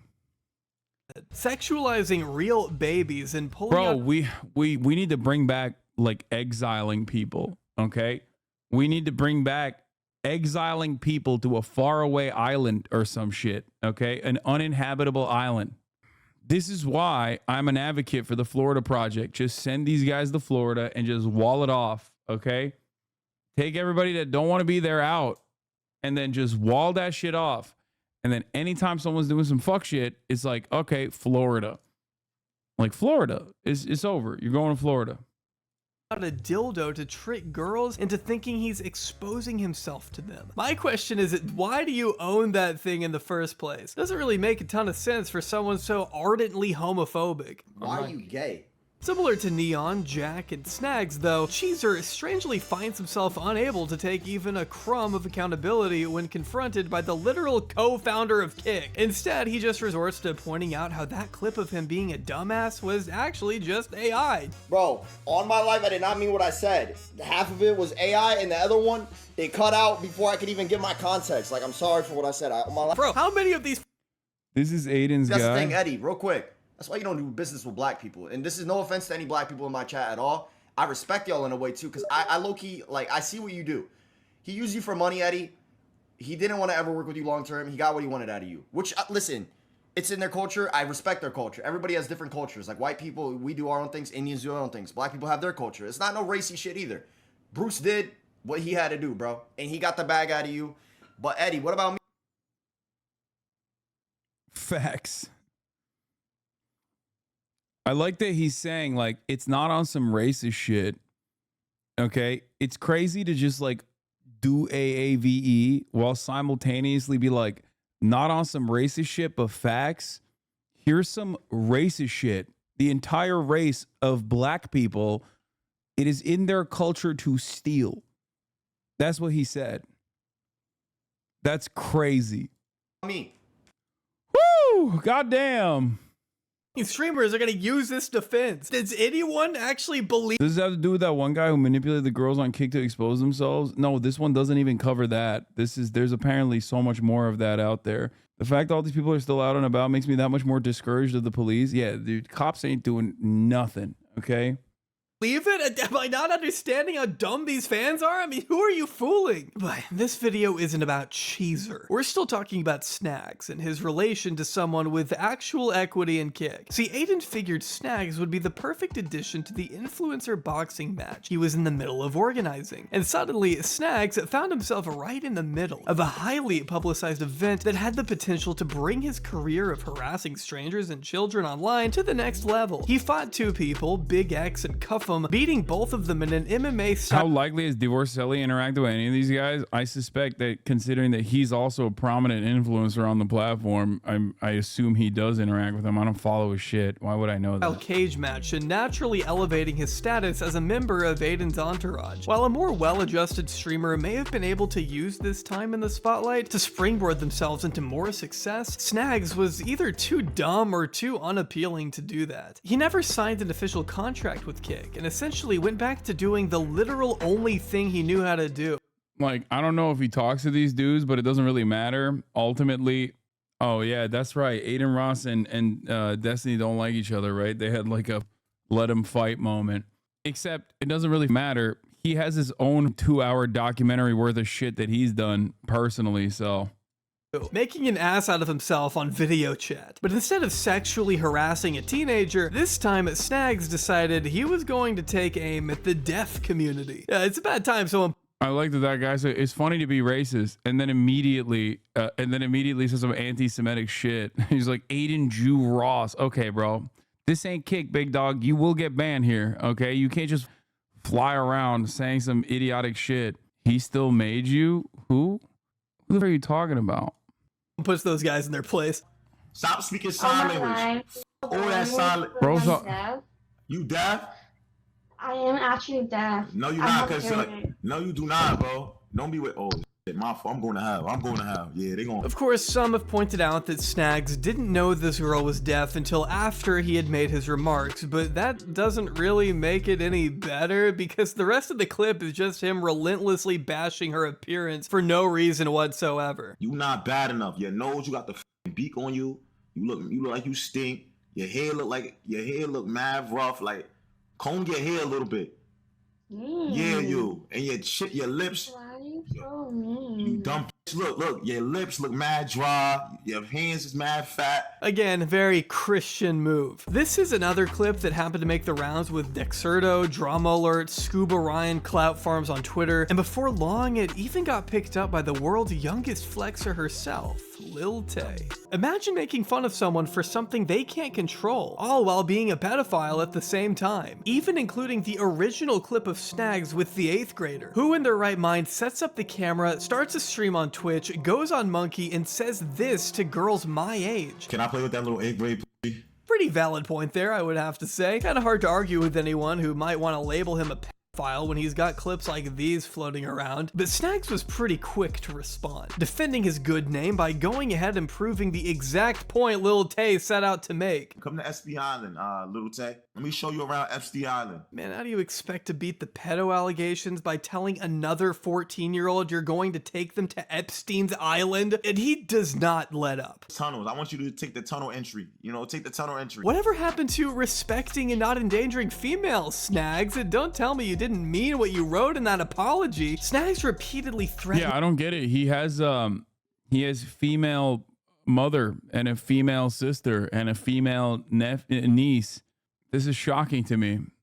Lil Tay with physical violence, saying he's gonna woo walk on her grave after he crushes her skull, all while his own chat is spamming things like, she's a minor, she's 16, stop now. Like, how ignorant do you have to be, man? Streamer Just Snags violates Lil Tay. Yeah, I don't know if that's the word I would use. He's out here harassing a child like a job because it practically is his job, which I did do some further digging and found this clip of his community raiding Lil Tay's Discord, spamming it with even more threatening messages and reposting it on a fan account as if it's something to brag about. Surprisingly enough, Snags did end up being hit with what was meant to be a 1-month ban, either for the clip with him and the deaf girl, the clip of him threatening the middle schooler, or the clips of him threatening other middle schoolers. Honestly, it's pretty hard to keep track at a certain point. The bottom line was Snags reached an achievement that so few streamers do. Managed to get banned from Kick for a pretty lengthy period of time. And while I'm sure the average person would consider some form of action pretty well deserved considering what he said, not everyone agreed. I just believe that we gotta just let some certain shit fly, and I really stand for my people, bro, and I stand for this platform. So, I worked out with Eddie. Eddie literally told me, he said, yo, I'm gonna unban Snags. It could be 48 hours, so Snags would be. Thank God, bro. That's right, dude. You gotta let certain shit fly. Like, telling a 14-year-old that you're going to take him to Epstein Island after they correctly called you a pedophile. Stand on business, Aiden. Be unbanned. And I'm gonna unban some other people that have been like indefinitely suspended or permanently suspended because I don't believe in that shit, bro. Aiden Ross wasted no time in assuring his good pal that he had nothing to worry about. He was gonna make sure Snags got unbanned in the next 48 hours. Not exactly the most shocking move from Aiden when we consider the type of characters he surrounds himself with who are not named Snags. But as the days and weeks went by, Snags' account remained completely dead, gone, buried. No traces of his clips or VODs can be seen anywhere across Kick, and that made Snags a little upset. So man, Eddie, free me on Kick. Or I'm gonna come to Australia and beat on you. Word of my mother. I'm gonna beat on you and your wife. Eddie, your wife now. You got me mad, you know what I'm doing me now. I'm gonna say your wife. Aiden Ross, Issa, I don't care. Get mad, get tight. Beat me for longer, cause I talked about your bitch, Issa. That's why Big X put his all in her mouth. By the way, this is why it's extra funny that prominent Kick streamer Nick Merckx talks a whole game about saving children and protecting children from gay shit. Meanwhile, this is what's happening on the platform. This is what like me and Felix were making fun of on, and you can find the last video that just came out. Nick Merckx has lost it from 21 hours ago. You want to know what's crazy about this thing, by the way? This video is 2 hours, 25 minutes long. It's got what, 1, 2, 3, 4, 5 content creators on it. This is literally still the tip of the iceberg. There is at least one prominent CP distributor that Aubrey mentioned but didn't do a video on because there's another video on it. And there are so many others that are not even getting like honorable mentions in this video at all. You still kissed her. Oh my God, you smart. Oh my God. In typical Snags fashion, he decided to bite the hand that feeds him a little bit and slammed both Aiden and Ed Craven for allowing him to be so unjustly deplatformed. I guess Snags has never had to be a mature adult in his life, so this may be a shock to hear, but saying you're gonna assault the wife of the owner of the website you are trying to get unbanned from is probably not gonna do you many favors. And mind you, this was after Snags tried to come back early with a new account, and the man just can't stay away from the limelight. He's a fiend for the content. But according to Aiden, the bigwigs at Kick are a little more trepidatious about having Snags come anywhere near their platform, especially after countless warnings went completely ignored. The thing about Snags is he's been warned so many fucking times. He's had like literally like 10 warnings. And the issue is the last clip that banned him was that fucking thing. Hopefully we can get him unbanned. I'm working on it, bro. Like they hate him, you know. And I mean, would you blame them? This is a guy who regularly puts himself in the line of fire, willing to get assassinated by the Mexican cartel if it means getting reposted by Dexerto on Twitter. Which, by the way, just so we're clear, the cartel has been known to lethally target influencers who disrespect them in the past. So this isn't just fake beef for internet points. What Snags is doing comes with real life consequences, but I doubt he really understands that. I am not exaggerating when I tell you Snags has expressed wanting to crash his car for the sake of going viral. See somebody walking up right now, I might just smack him with the V, like pedestrian and all. Like I'm just on bad timing. All 2024 summer, you heard? Like get the road, get the road. Like yo, if I see a lady right here walking with her dog, kid, stroller, I'm hitting that bitch. He says he wants his first fan meet and greet to get shot up. I really turned crazy. I really turned little kids crazy, bro. I can't wait till I have my first meet and greet, bro. I'm telling you, it's gonna be a shootout. Like, mad is gonna get shot at my meet and greet. Like, I'm gonna be the only streamer that hosts a meet and greet that gets shot up. Like, I can't wait, bro. Y'all gonna start crashing out. Y'all gonna start just in the crowd. Like, oh my God, I can't wait, buddy. Like, he's threatened to gun down gay pride parades himself. I'll go to a gay parade and shit it up. Suck my dick. In one clip, he even says his next viral moment will be when he shoots 30 people at a public event. Yo, my next viral clip, I'm gonna be on Fox 5, Channel News, like, just like Snags' massive death, like, oh my God, just like Snags just killed 30 people, he just shot up a parade, like. Snags, in my opinion at least, is a disturbed individual. The powers that be woke up his inner demon in his own words, and I'd rather we don't find out what that means. Bro, I think he's just schizophrenic, honestly. Like, he just needs immediate mental health. Like, I blame this on you. Okay. I think he's just insane. Like, this dude just seems way more deeply unwell than all the other ones. All the other ones like have a seemingly like their actions are gross. Every single one of their actions are gross. But the other two at least like are deliberately being gross. Like this dude, I think he's out of his mind. I need some kids to talk to, bro. Man, you can compare yourself to demons all you want, but at least give up the Christian shtick. I don't know who you're fooling at this point. But to really stand out on Kick, you need to be willing to let go of morality a bit. You get a little crazy, you know, stoop pretty low. And it's hard to find someone who will stoop lower than... Dude, I don't even... What the f is about to happen? It can't be more depraved. It can't be more depraved. I feel like we've already hit, like, we've hit the bottom. Every time we hit the bottom, there's like, and this guy did exactly what the other guy did and then some. Like, straight up, dude. Luckily, not a single one of them has served a 3-minute ad break at the top of the hour so far, to my knowledge, which is obviously the worst thing you can do, while also having a house and also purchasing a Gucci shirt one time. Obviously, there's nothing worse. Here's the 3-minute ad right now. Genuine question, sincere. What is the difference between this and a drill rapper or the First Amendment argument, like with Young Thug? What is the genuine difference between this? A drill rapper is talking about, like, maybe killing someone if they are talking about that in a recording booth. This person is, like, literally filming themselves doing a crime. That's the difference. Okay? Like, one is hyperbole, artistic expression. The other is like filming yourself in the process of doing a crime. Okay? Like, one, you have to entertain.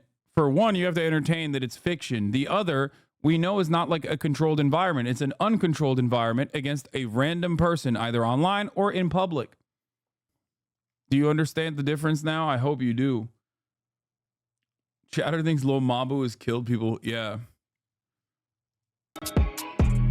You probably haven't heard of Derek Graz. Not many people have. And I doubt I have much audience overlap with someone who posts things like, crashing a 4-year-old's birthday party, cops called. Now, this isn't even on Derek's channel, because as I'm typing this now, Derek is battling 2 community guideline strikes on his channel, meaning he's 1 strike away from losing it all permanently, and has taken down all of his videos in order to play it safe. But not to worry, according to his Twitter, he'll be making his much anticipated return before you even know it. In the meantime, we're just gonna have to learn about him through his collabs with Buck, Buke, Bucky, FPS, really piss poor name there, I'm afraid. These guys' idea of quality content in 2022 was to film families and children enjoying themselves at Chuck E. Cheese, despite being repeatedly asked to leave the premises. I can't let you guys like film inside. It's alright, guys. Sorry, cut your deal. Sorry, what cut you do? I have to ask you guys to leave, man. This worker literally tells them right when they get there they're not allowed to film and that they need to get out of the store. Shocker, they don't listen and are told to leave a second time by what looks to be the manager. So what do? They accuse the manager of sexual harassment. Excuse me? Bucky was the other guy in the take call with you and Aiden. Wait, really? With like, what's his name? Clicks? That's kind of crazy that I didn't even know. Like, I don't remember him at all. What an afterthought he was. He's the same guy who was on your Andrew Tate debate. That's crazy. I used to think that the parody of a live streamer streaming themselves robbing a bank was ridiculous, but now it almost seems like a certainty. Yeah, except that would be a cool crime. Okay, that's the difference. They never do cool crimes. They do lame shit. Not. That is sexual assault. Sexual assault. They're just trying to say whatever they can to cause the most commotion. Luckily, nobody around them really seems to care, though they do make sure to repeatedly assure the employees that they aren't filming. He's not recording. It's a camera lens so you can see. Yeah. No, he has seizures and stuff. Why is he pointing at me? Oh, I don't know. No, because he's trying to see. He has seizures and stuff so he can only see through a lens. But sir, you still have no proof that I was recording anything, and you took my... in the window with the camera? Let me guess. Aiden Ross hit these dudes up after they got busted for, like, you know, trying to say that they want to have sex with like a 12-year-old or something. Clicks was friends with Heel Mike, Bucky, Derek, and Andrew Tate. Very normal. Camera for That is I don't know what that is that he's recording. Now, I'm sure you can deduce that by us now watching this footage on YouTube, the camera was in fact on when they lied and said it wasn't. A trend we'll notice with Derek Raz here in a minute. But in the meantime, the cops get called, so they have no choice but to leave. Then we got kicked out for bullshit, like literally got kicked out for recording, which I don't even know why it was that big of a deal. I guess we look like creepers. I don't know. Yeah, man, that's actually exactly why you got kicked out. How are you gonna call it a fake reason when you admit you look like absolute creeps? But Derek doesn't. Chat, stop telling me Celtics are up by 21, okay? I don't want to think about it. I don't want to see it. I don't want to. I'm now on the copium train. I think Kyrie Irving is personally dumping it with the deliberate intention. He's personally dumping it because he doesn't want Miriam Adelson to get a dub, okay? That's what it is. That's what it is. The Mavs, listen, bro, what's going on is Kyrie saw what Miriam Adelson was doing, okay, with Donald Trump, and he was like, that free Palestine, I'm dumping it. I'm tossing it. Just look like a creep. He very much is one. And I assure you that's not hyperbole either. This next part is going to have to be heavily edited. See, apart from Derek's awesome YouTube pranks, he's also built up a pretty illustrious reputation over on Kick. When he's not bothering customers by pretending to work at Walmart. Dude, I just stared at her tits and said, "Are you recording me?" Oh my God. Jesus Christ. She did her. Latinas, bro. I'm saying she's probably 15. Well, not actually, but she probably was, bro. He's trying to meet women on Omegle, getting pretty upset when— Bro, yo, this is like, what is going on? What the f is happening? In my whole life, I've never had a moment where I've had these thoughts. What the f is happening? What is going on right now? Why are there so many people that are doing this pedophilia shit for content? Like, why? It's like Cap'n Crunch, oops, all berries, but it's like, oops, all pedophiles type shit. What the? Why? Why is everybody a pedophile on this platform? What is going on, bro? He was like 17 or 16 when he was on stream with you, by the way. This dude wasn't. His friend was. When he isn't able to see them naked. What's good? Where are you from? Because they all make Discords where they sell memberships to the clips of it, like the first guy. You sound like Tucker Carlson right now, just ultimately confused. What is going on? Actually. Ukraine? Why is everyone from Ukraine?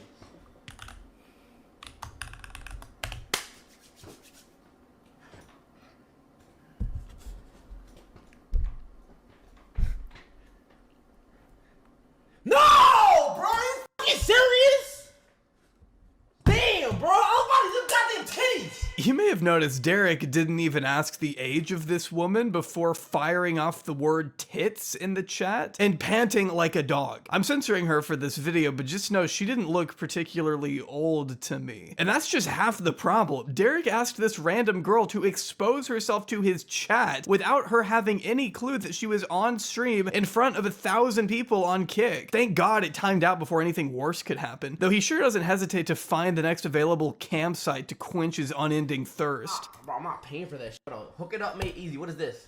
Or what is this? Dallas, Cam Match, Dallas, top 5 hookups in Dallas, secret side hookup. Jerk off with females. I like that one. What are you talking about? My man is never not horny out of his mind. These Omegle streams really just consist of him spastically clicking through people, pausing occasionally when he sees a girl he's attracted to, and turning the conversation sexual before she even has a chance to say her age. Like, okay. So what do you mean by not be weird? Like, don't try hard. I'm just trying to be myself. Nah, I'm not gonna lie, you got some nice ass lips. I would shove my dick in the back of your throat. Hold on, wait. Yo, how old are you? How old are you? Here's a clip of him straight up telling her not to answer that question. Shit. You got nice boxers. My SpongeBob boxes? Yeah. Wait, how old are you? Don't even actually answer the question. I don't even. How old are you? I'm 16. How old are you? Guess. 14? 15? Yeah, that's perfect. You can stand up. Nah, I'm playing. I'm sorry, Derek, but 15 is not perfect when you're an 18, almost 19-year-old man out of high school making girls uncomfortable online. Here you can see Derek thrusting his pelvic region at a girl who he discovers later is 15, only after he spent 30 straight seconds pretending to have sex with her. Yo, how old are you? How old are you? How old are you? How old are you? 15. 15! I'm going to jail. Yeah, man, you might be. Though then again, I don't know why he even bothers. It's not like the pesky age of consent law has ever stopped him from just trying to get nudes in the past. Can you show me your titties?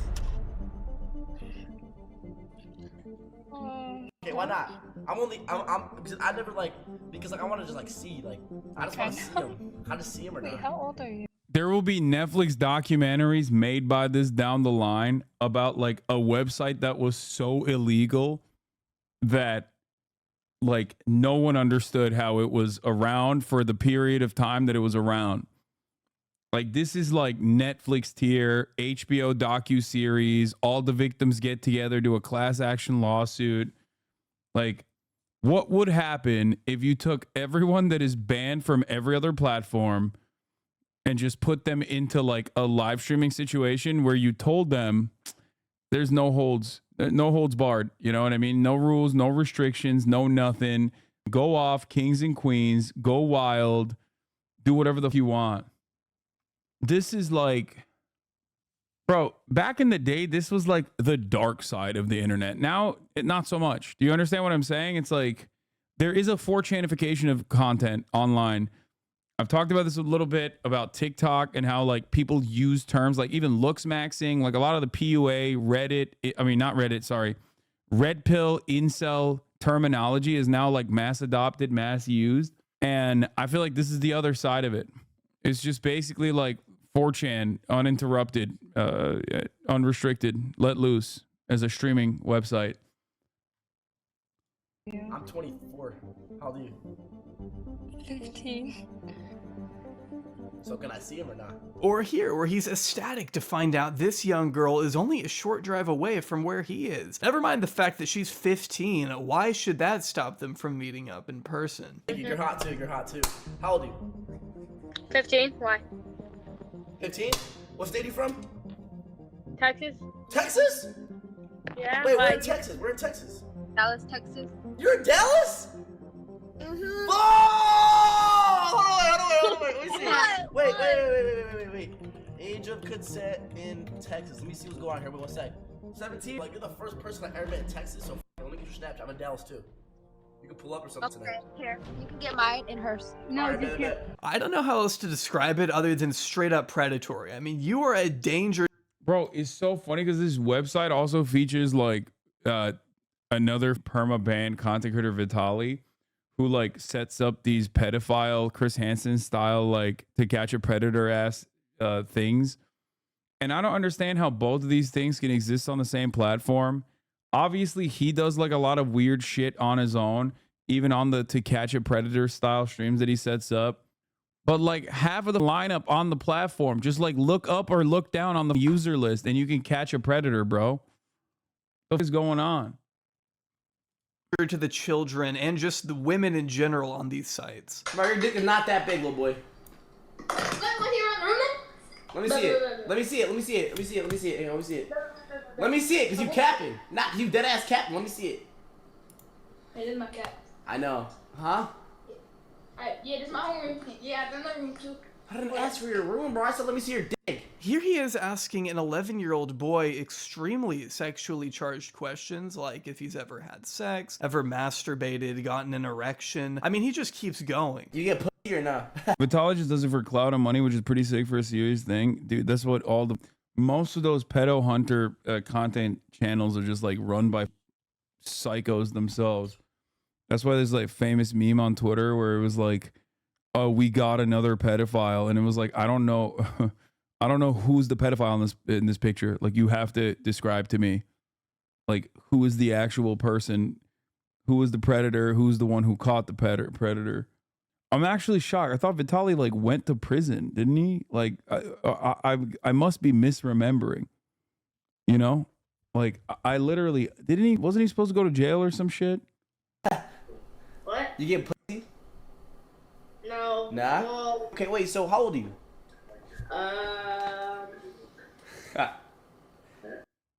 What is this? Look how many assaults are being prevented just by them hanging out in one room and not out in public. Sneeko is behind the chat.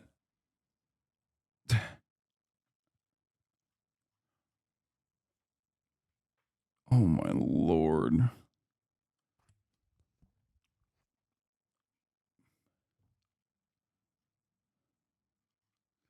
Prison Apple. Yeah, I thought that was Zizek for a second, bro. I'm not gonna lie. I thought that was literally Zizek. Bro, answer. I don't got time for answer, bro. Have you jerked off yet? What? Have you jerked off yet? You haven't even jerked off yet? Have you ever got a boner yet? Oh, no. Have you ever got a boner? No, man to man, bro to bro. Have you ever had a boner yet? Sure. What? Have you touched it? Yeah, what the What? There are no words for this at all, man. I mean, what do you even expect me to say here? Even this 11-year-old kid is visibly taken aback at how this conversation is going. I cannot even begin to imagine if someone spoke like this to my child, even as a joke. Derek shows absolutely no constraint in any of these streams because he probably thinks it won't leave the small insular bubble that is his community. Some of these VODs only have a couple hundred views and 4 likes. I mean, he probably feels like he can get away with anything. Here's the co-founder of Kick, Trainwrecks TV, donating $5,000 to Derek because of how promising of a content creator he is, I guess. I know. Trainwrecks donated $5,000. That's a lot of love. Take $5,000 for that level of love, brother. I'm gonna be nice here and give Train the extreme benefit of the doubt and say that he probably didn't know what an absolute freak Derek was at the time this donation was made. But that's why it's incredibly crucial to be aware of who these creators are and what they're doing on your young up-and-coming platform. So then you don't look bad when the guy you made $5,000 richer turns out to be unironically preying on teenagers. See, Derek also had these little quote-unquote secret streams he liked to do from time to time. Being the silly, goofy prankster he is, Derek devised a brilliant idea to invite Tinder girls over to his apartment and try to have sex with them on camera in front of 1,000 live viewers. What? And to make it even— What are you what? Dude, what is happening, dude? Dude, what? Bro, that is so illegal. What the Dude, what? That's just illegal. That is you are creating revenge porn. Like I feel like it's worse than revenge porn somehow because it's like also live streamed. Like simply filming someone without their consent, like them without their consent is already super illegal. It's like you're making revenge porn. This is also live streaming. So like how, bro, the next guy is so much worse. How is that possible?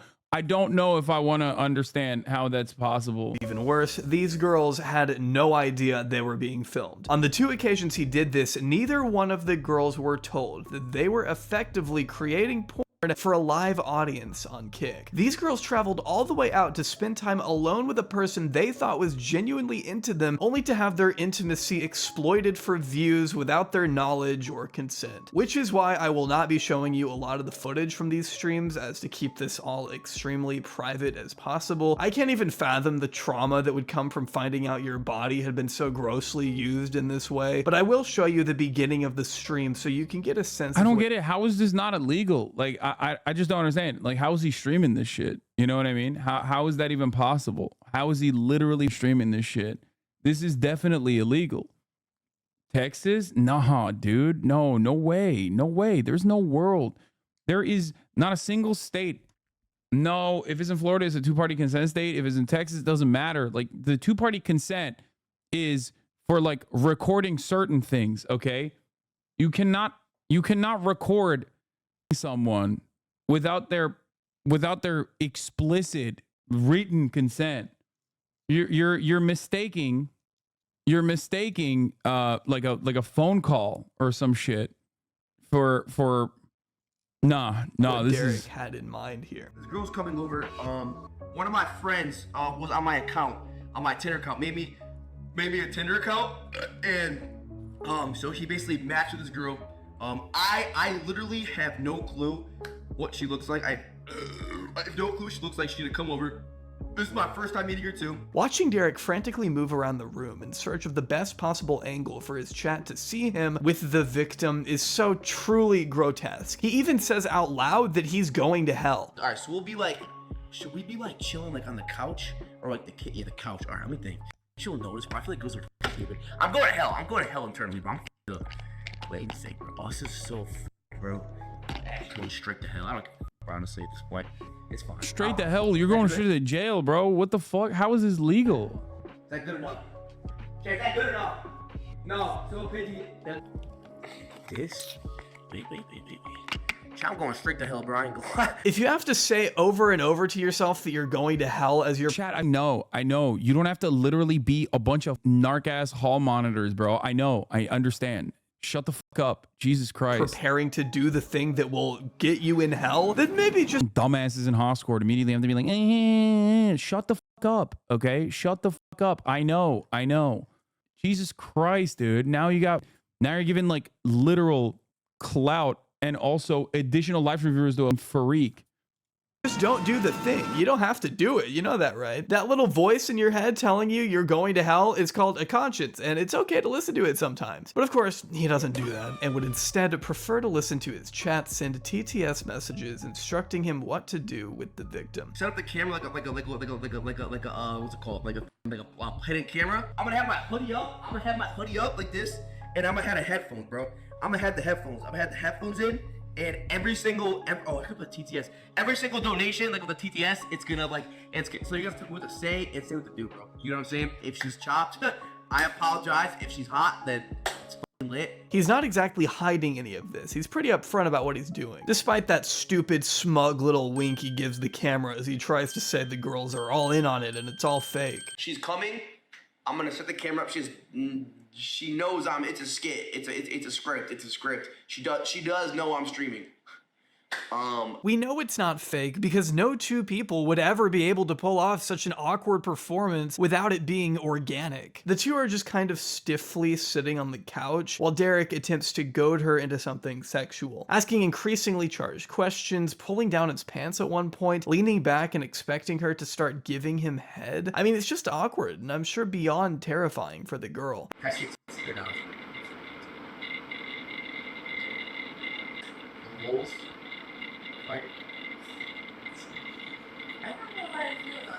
After he asks her to undress for the millionth time, she finally calls an Uber. This sets Derek over the edge as he instantly becomes more aggressive. His voice becomes louder and the questions get more inappropriate. Ubering? Yes. Why? Because. All right. He eventually points the camera away as things become more sexual, but he does make sure to ask her to be louder. Can you make more voice up over there? I like the voice. You feel me? Little does she know, he's asking this so his chat can hear better. Then by the time she's gone, he wanders back into frame and pretends to be all shocked that he left his stream running while he was with a girl. Oh my god, I'm still live? No way, I just had a girl. Oh my god! No way, I just fucking was live the whole entire thing! This bit sucks, man. You deserve jail time. Ha! I got y'all, bro! That was scripted, it was fake! Kick, we're good, bro! Don't worry, not happened. We're good. Only that's not what the girl said, telling YouTuber Vinny D in a subsequent interview that she was completely unaware Derek had been streaming the whole entire thing. Did you know you were being streamed or any of that? No, I did not know. She goes on to further detail all the ways he continued to harass her after she left, calling her unprovoked upwards of 4 times right when she got in the Uber, and getting super aggressive after she called him weird. Even saying she wanted to press charges but didn't know exactly how to navigate that. When I tried to leave, I don't know if you noticed, but he called me and screamed at me. Like he called my phone when I was sitting outside. And he screamed at you? He was so mad. He was so mad at me. He was like, why did you leave? I said, because you're f***ing weird, leave me alone. And then he kept calling me, so I answered. And he was like, I'm f***ing weird, well guess what? And then I hung up and I blocked him. I remember you telling me that you were gonna like do legal charges, but like you didn't know like how to go about that and everything. Yeah, I did want to. For the first like couple weeks after it happened, I really, like my intention was to do. Bro, this is what happens when we don't have sex ed. Straight up. Like, she doesn't even know what to do in this situation. She has no clue. That's part of it, okay? It's not even just the filming. It's like the being pushy in that situation that's already like, that's, you know, on camera, mind you. Something, but I didn't really know how. This was not something this girl signed up for. And there's Or honestly a abstinent pretty only- good chance that abstinence she only never sex would have found out education. about the stream if it weren't for the clips picking up traction on Twitter. I can't imagine what that realization must have been like. And again, she's not the only girl. She look like she gonna ask why you moving the camera. I'll be like, just in case some school happens in front of me. If you say no, you could die. No, that's not what I'm talking about. I'm talking about her not going to the police and like not being able to report to the authorities. You're misunderstanding what I'm saying. Like the aftermath, or her not coming to terms with what just happened and not understanding what just happened to her in general. Oh my god, chat. Oh, this is so dumb. This shit I do for the LOLs are crazy. Because Derek saw no repercussions from Kick over this first secret stream, he figured there was nothing stopping him from going forward with the second one. After all, the chat was really loving the first one. Gotta keep those interactions flowing, right? This time, he straight up lies to the girl's face after she asks if the camera in his room is on. She's already worried that he might be filming her, but the idea that he's already streaming their interaction to countless people is something that probably didn't even cross her mind. It's so sinister. The red Scared. I'm scared. No, you have a camera up there. Oh, I shut it off more. Oh, so it's on? No, so the computer's on, obviously, but not the thing, you know? I know. You said what? What are you saying? Alright, one drink.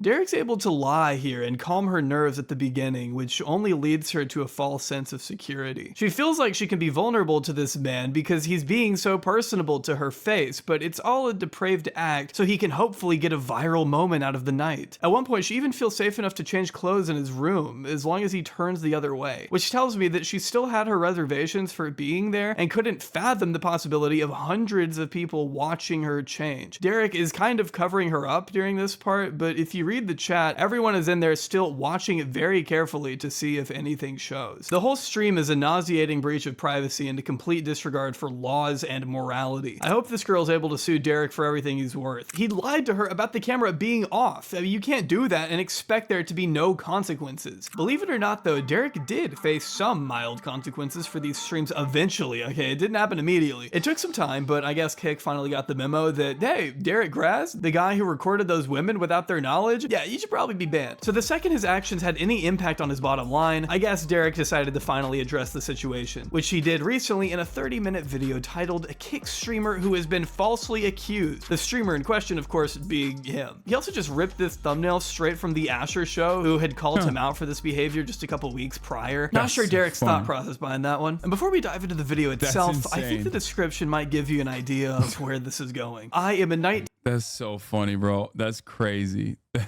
He just ripped a thumbnail off of like a call out video. That's crazy. 18-year-old streamer who has been streaming since I was 16. I am not a terrible person. I am young and most importantly, human. All humans make mistakes, like when you misspell the word all in your YouTube description. On other words, I was painted as an awful human being, which is not the case. There were things in Tanat video that were not true. He's referring to Asher's video here. The entire video, even starting from the start, paint me as someone I am not. A lot of this was taken. Okay, I feel like these guys are just also very stupid. Like, I feel like there's a unrestricted amount of evil on this goddamn platform, but also there's just like a lot of unrestrained stupidity. Like, they are dumb maxing for sure. I think like a lot of their behavior after the fact, after they're like, hey, you shouldn't do this, this is like really fucked up. Like the fact that nobody told him like, don't do this, this is illegal and like really gross. Why the fuck would you do this? And he's like, nah, fuck that, dog. And then they do it, and then people catch wind of it, and then they turn around and react to people yelling at them for these like very obviously fucked up things that they're doing. It feels to me like they're not very smart, you know? Completely out of content, which has resulted in a kick ban. Hashtag free Derek, hashtag kick streaming, hashtag kick streamer. So to use Derek's own words, starting from the start here, we're already in excuses territory. Derek is young and he's new to streaming, while simultaneously being a veteran to it. He goes out of his way to explain that he's taking accountability for being a bad person, while also begging for his kick ban to be lifted because after all, he was, quote, falsely accused. Derek is all over the place here. I only wonder if this video is just as messy and convoluted as its description. Spoiler alert, it is. My name is Derek Rob. I'm a streamer, and I've been streaming for 3 to 4 years now. I started streaming on Twitch when I was around 15 to 16, playing Fortnite and just playing video games, and then I slowly got into like IRL and just chatting content. And basically, so right now my content consists of, just Discord calls, playing video games here and there, doing like just challenges, I shit you not, Derek spends the entire first half of his response just going over his background as a streamer. Like this is some icebreaker activity you're doing at school or something. Man, no one cares what you do for a living. You're being accused of sex crimes. These are not exactly light claims being made against you, Derek. I need— Yeah, it's like you're not being canceled, bro. You're being canceled by the government in a normal situation. If the government was operating in the way that it's supposed to, like if there was like a process, like a criminal justice system that actually worked, you would be seeing like genuine, serious criminal repercussions. You'd have your freedom canceled, not just like regular cancellation. I need you to lock in for me and just get to the point. How are you going to defend yourself here? I hid the camera, and I wore like 2 earpieces in my ears, and I would have, TTS on, and my chat would donate and basically tell me what to do, and tell me how to act. Now, this is not okay in a million years. I was young, I was stupid, I let the views and just my chat kind of get into my head and tell me what to do, and I try to be the good person by listening to them, but after reflection, I realized that was terrible. Oh, no, okay. Oh, it was his chat that was guiding him to film himself having sex with a girl that he lied to about filming her. That's what it was. Shit, bro. I'm a good person is my chat. Well, that was pretty easy, actually. I guess Derek decided in this moment to change his life from, oh, it was all staged, to just admitting to it, which he has to explain is not illegal in a one-party consent state like Texas. Legal? Not illegal. It's not.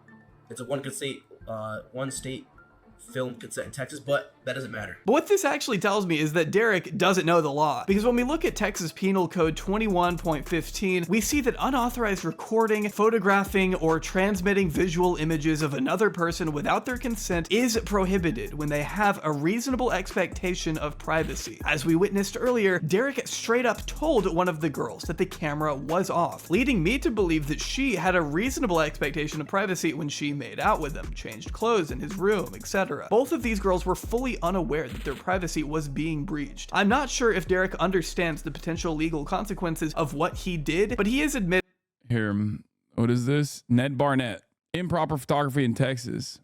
The invasive visual recording statute leaves room to argue that your images do not meet the standards of the law. Texas Penal Code defines intimate area as naked or clothed genitals, pubic area, anus, buttocks, women's breasts. Under Texas Penal Code Section 2115A1, it is illegal to record, photograph, or transmit images of the female breast below the top of the areola. Upskirt photos, invasive visual recording in changing rooms, promotion of invasive visual recordings. Texas law states that promoting improper photography includes manufacturing, selling, giving, providing, or otherwise offering to do one of these things. You can go to 2 years, up to 2 years in state jail. That would be separate counts, by the way. Procuring, promoting, manufacturing, selling. So I suspect that that's like not just 2 years. Those charges will add up. On Kick, it gives you, nah, this is SJW shit. Yeah. Nah, dog, this is SJW shit, bro. Telling me I can't procure revenge porn? Nah. admitting here that it was morally wrong for him to do it. It was truly, it was morally wrong. It was morally wrong and messed up, and I deeply regret doing that. And it was just fully messed up. So again, I'd like to apologize to Kick for bringing that. I'd like to apologize to these girls, which I have reached out and talking about it, and I'd like to apologize to you guys for even condoning that stuff. And I'd like to apologize to myself because this action genuinely messed up and ruined. He wants to apologize to himself. I'd like to apologize to myself. Good aspect in my life. Of course, he doesn't show this level of self-reflection and remorse when his account wasn't banned, but I digress. This isn't the only thing he's addressing here either. Another reason Derek is making this video is to clear his name of another extremely— I understand why J-Oma was meeting Kick streamers now. Yeah, dude, he was linking up with his next wave of clients, it seems. A serious allegation made against him. In his original video, Asher brought the following footage to light. It seemed to depict Derek sitting on a call with his moderator, Silva, who you actually might remember from the Something About Chickens video, calling out Derek's friend Riot Lol. That's right, yeah, they're friends. Riot can be seen here in Derek's chat. If that doesn't tell you the type of guy he is, I don't know what does. The clip Derek is addressing here depicts Silva receiving something from Derek's My Eyes Only album on Snapchat. Both men appear wild with excitement as Silva asks if chat can see this. My eyes only? But can she see this? That's it.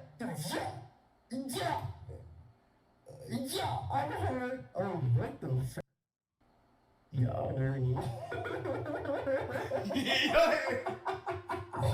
Silva then makes a proposition. I'll give 10 gifts if you send it to me right now. All of that. Derek agrees. Silva sends the 10 gifted, and Derek then goes on to send even more explicit material of what seems to be his ex-girlfriend, whose name has been removed here for the sake of privacy. Silva then says he's already resold her nudes for $100. Alright, 10 gifted. Coming your way, buddy. Wait, there's more. Oh, my God. 157. Enter the code right now. Wait. Chat box is right. $20 anything. Okay. Just kidding. Alright. You can see who that is now. Just typing the code right now. Bro, this is just straight up distribution of revenge porn. Also very much illegal. One. This man take me a while. I'm really fucked up. Wait, yo, actually, before I show you the rest, bro, I'm not saying who, but you know who. But like, look, wait, this might be gross to you, but look, wait. I promise you I'm gonna be gross. Stand there right now.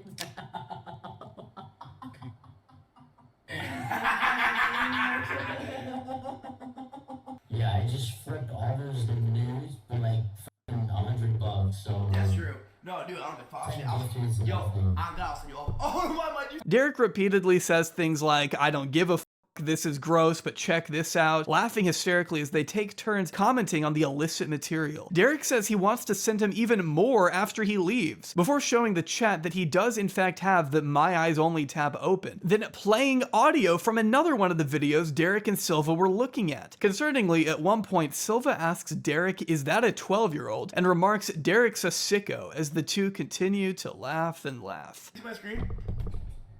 Yep. Unfortunately, I can. Is that a 12-year-old? You know what? Yo, this is crazy. Look. Oh.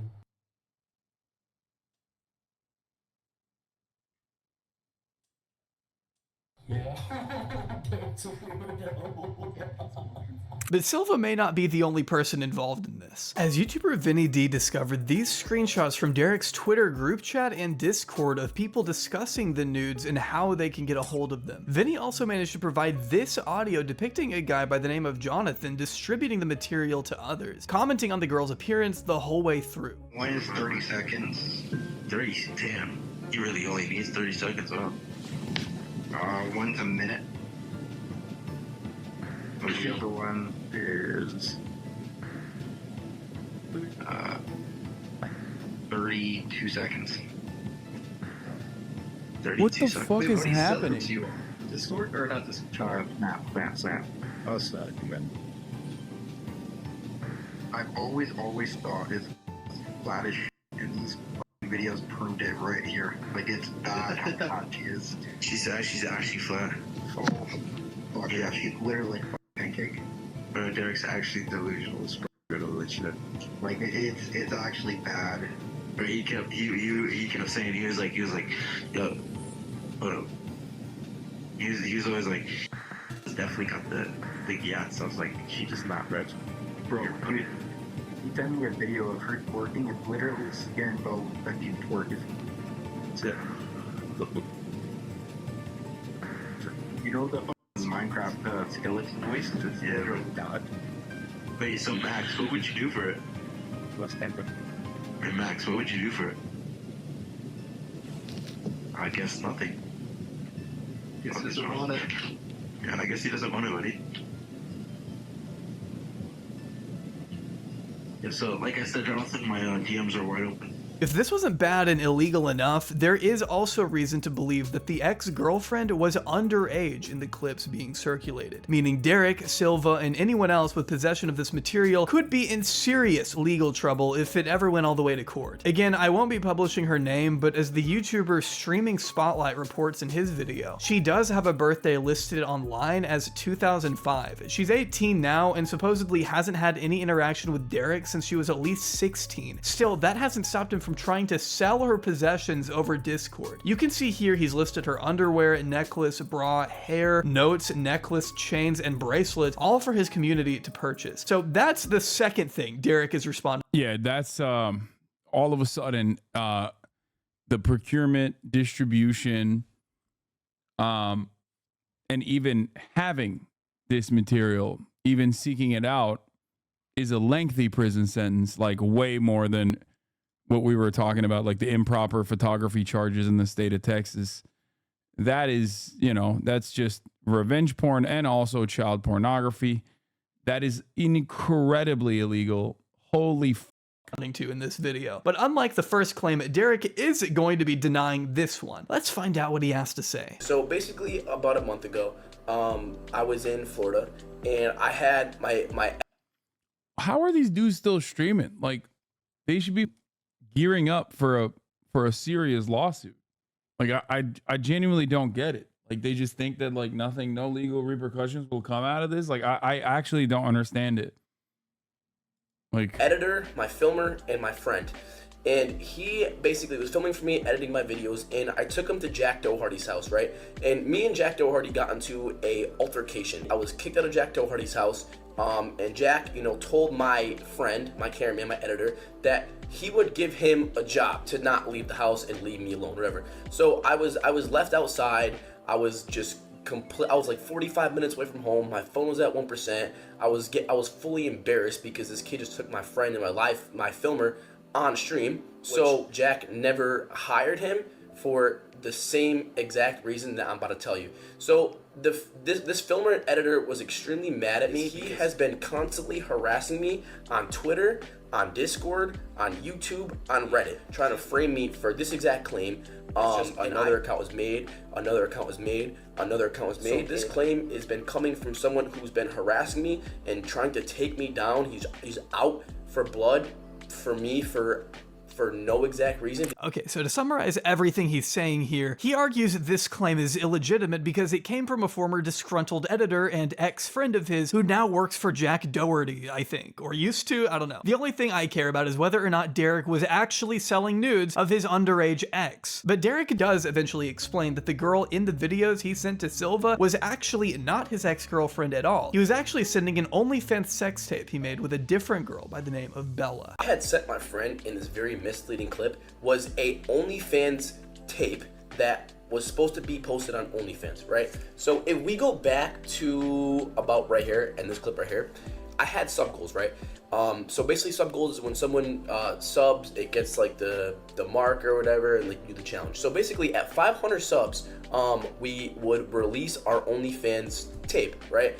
And keep in mind, this girl that was in the tape, she is overage, she's fully consensual of it, and she's fully aware of it. So I don't know why and where this guy even tried to pin me selling my underaged ex-girlfriend's explicit photos on something that is just not the case at all, and it was a only. I do love the Trainwrecks TV donated 5,000, peppered right over him just talking about these things. Just real funny addition. Fans tape that was fully sensual, fully aware, and fully above age. Taking those two misleading things. My man thought he was saying consensual, but he said fully sensual. Putting him into a clip is just genuinely something that's very wrong. This is why I feel like Derek just hasn't looked at the claims made against him, because in these leaked Discord messages, you can clearly see the name of his ex-girlfriend being talked about in relation to the explicit material he sold. The girl's first initial starts with an E, not a B. Nobody in these leaked messages is even saying the name Bella. They're saying the name of his ex-girlfriend. Not to mention he doesn't show any proof of what he's saying whatsoever. His defense here entirely boils down to just trust me, bro. He hasn't exonerated himself for anything, especially when he's right here in this screenshot selling his ex-girlfriend's underwear. I mean, like, you're a little stupid to pull off these kinds of lies, Derek. I'm sorry. You haven't convinced me, and I don't think you've convinced anyone else. I guess we'll see how stupid your audience is, though, and you make your grand return to content creation pretty soon. Hell, maybe he'll even be back by the time this video is up. In the weeks he's spent away from streaming, he's made sure to give us constant updates on Twitter, reassuring fans that he's got some crazy shit planned whenever that ban lifts. If I were to guess, I'm sure he'll be just fine. After all, he's got the biggest account on Kick looking out for him. Derek, who should be unbanned? Genuinely, bro. You guys gotta understand, bro. I'll never understand why the big wigs at Kick waste their time running defense for some of the worst people the platform has to offer, but they sure love doing it. Here's Eddie Boy himself, again, the founder of Kick and Steak, expressing a glowing admiration for our final subject of the night. Join me in discussing one of the absolute worst streamers I have ever had the displeasure of encountering. This last segment is about... Bro, judging by what the we've seen thus far, I don't even know if I want to know what the this dude did. I suspect he's a war criminal that is not allowed to, like, that is not allowed in any of the Commonwealth territories. Like, I'm assuming he did war crimes in relation to trafficking minors. Like there's not really, there's like, what the happened? I mean, the previous one was pretty bad. Like, what did he do? What did this guy do? Suspended is not what he did. Let me tell you. Like, he did 9/11, but like with children. You know what I mean? He's like, he did a unique type of 9/11 that only impacted children, and he filmed it while, you know, flying into the towers full of children. Like, what the is that? He's Joseph Kony. Oh my God. Okay, let's continue.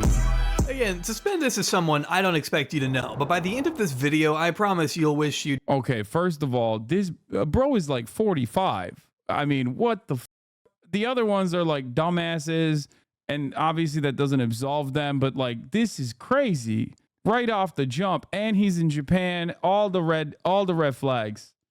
That's crazy. You'd stayed ignorant. I can't describe the feeling I get from watching Suspendus other than just pure nausea, which I've kind of felt while researching this entire access of evil, but Suspendus especially. There's not much this guy hasn't done. Let's just put it that way. As a brief introduction, why don't we check out— Oh, it's this guy. I remember this video. The highlight reel.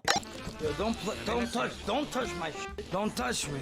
You pussy. Do you want me to turn down my volume? Yeah. That's all you speak in the train. That's all you have to say. Speak English to me. Don't fucking Japanese to us, man. Okay, bro.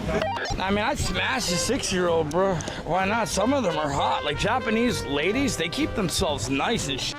By the way, when I was an English teacher, I used to have to do Santa. You know Santa? Ho, ho, ho. Merry Christmas. I used to be a very good Santa. Sit on my face, I mean my lap, and tell me what you want for Christmas. I think you see what I mean. It's like the more you research Suspendus, the more you start to worry about the people who have to endure his presence. But if you're wondering what compelled Eddie to extend those warm wishes I mentioned a second ago, well, Suspendus was at one point arrested in Nepal for asking to marry what was reported to be a 15-year-old girl. And Ed— Bro, what the bro, are you— wait, what? He was— those what? warm wishes I mentioned a second ago. Well, Suspendus was at one point arrested in Nepal for asking to marry— Bro, this isn't even like 2 minutes in. Like, he's 2 minutes in and he's like trying to— this is tame for Suspendus. Just wait. Tame? Bro, he's an international criminal, man. What the I'm done. CCOT, El Salvadorian style prison structure specifically for these dudes. Okay, just that's it. Nayib Bukele, what the fuck are you doing? These guys are the MS-13 of live streaming. This is crazy. My eyes hurt. I feel like my eyes hurt from the amount of crimes that I have seen. what was reported to be a 15-year-old girl. And Ed, being the saint that he is, wanted to make sure our boy was safe and sound after such a harrowing incident. I mean, who wouldn't? The boss over at kick.com, we let him know he was happy and that we're all okay. So thank you to Eddie. I'm okay. This generosity isn't anything new though, with Ed gifting Suspendus subs in the past and professing his overall admiration for him as a creator after his wedding, as seen in this Discord message. Wait, with a 15-year-old after his wedding with a 15-year-old? Is this the 15-year-old that he married? No, right? Like that's not it. Creator after his wedding, as seen in this Discord message from Eddie, owner at Kick and State, congratulates Avram Merlin. Suspended on his marriage. Eddie supports a streamer who committed multiple crimes in Japan, including sexual harassment, assault, sex prostitutes, illegal narcotics, nuisance, involvement with minors, and more. Sounds good, man. Great to catch up. We're around to help. As I said, lots. We appreciate it. Sus and team being with us since basically day one, so we're to help at absolutely October anything. 2023. You know, months after footage depicted what looked to be Suspendus assaulting an unconscious woman at a Japanese karaoke bar on Kick.com made headlines. According to this screenshot, it would seem Eddie is happy to help that guy out with anything he may need. How nice. I'm sure Sus could certainly use it. He gets himself in trouble pretty much every other week. Here you can see Suspendus with Slightly Homeless, another streamer whose story I'll save for another day, harassing the locals in other countries. This is kind of what they're known to do, but this clip in particular garnered a high level of infamy when, after they get rejected by a random girl they just walked up to on the street, they go on to ask if she's for sale. We like to marry girls at first sight. Yeah. Can I marry you? No. Why are you so shy? And show us what you're selling. What you selling? Are you for sale? These are Mandos. Are these for sale? Now's a good time to mention that Suspendus, yeah, he's 40 years old. And this is how he speaks to someone who is clearly a younger person he doesn't even know. Now, while it was reported in the news that this girl was 15, I personally haven't been able to find any clip to verify her age myself. But if you ask me, just as a rule of thumb, you really shouldn't be speaking this way to anyone on the street, much less someone who looks as young as this girl does. I'm not going to be showing her face for the sake of maintaining her privacy, but just know I'm not the first person to call out what's going on here. These guys realized pretty quick they had flown too close to the sun when Nepalese authorities showed up and placed them under arrest later that day. Dude, what are all these police doing right now? My problem? Hello? Sir, please close. Yeah. Close it? Please, just a minute. Okay. Please close. It's closed. What's going on? I don't know. Should we get out of here? What do you do? Next. We're okay? What do we do? We are here for the job. Helping us out? Should we get out of here? The police saw this clip, and Suspendus and Slightly Homeless were promptly charged with child endangerment. Whether or not they meant it as a joke was a moot point in this moment. As a representative, The guy in the glass is a criminal too, by the way, bro. Like, I don't like to make these assertions, but that is not even remotely shocking to me at this point. I mean, I judging by everything we've seen thus far. From the US Embassy promptly informed the pair that they were facing a maximum of 10 years in prison. Slightly Homeless was quick to admit he f***ed up, probably afraid of the possibility that he was going to jail in Nepal for a decade, but Suspendus has always maintained that he did nothing wrong, and he was detained for no reason. Oh, so they just let you guys go? No 10 years in jail, nothing? Yeah, man, I didn't do anything anyway.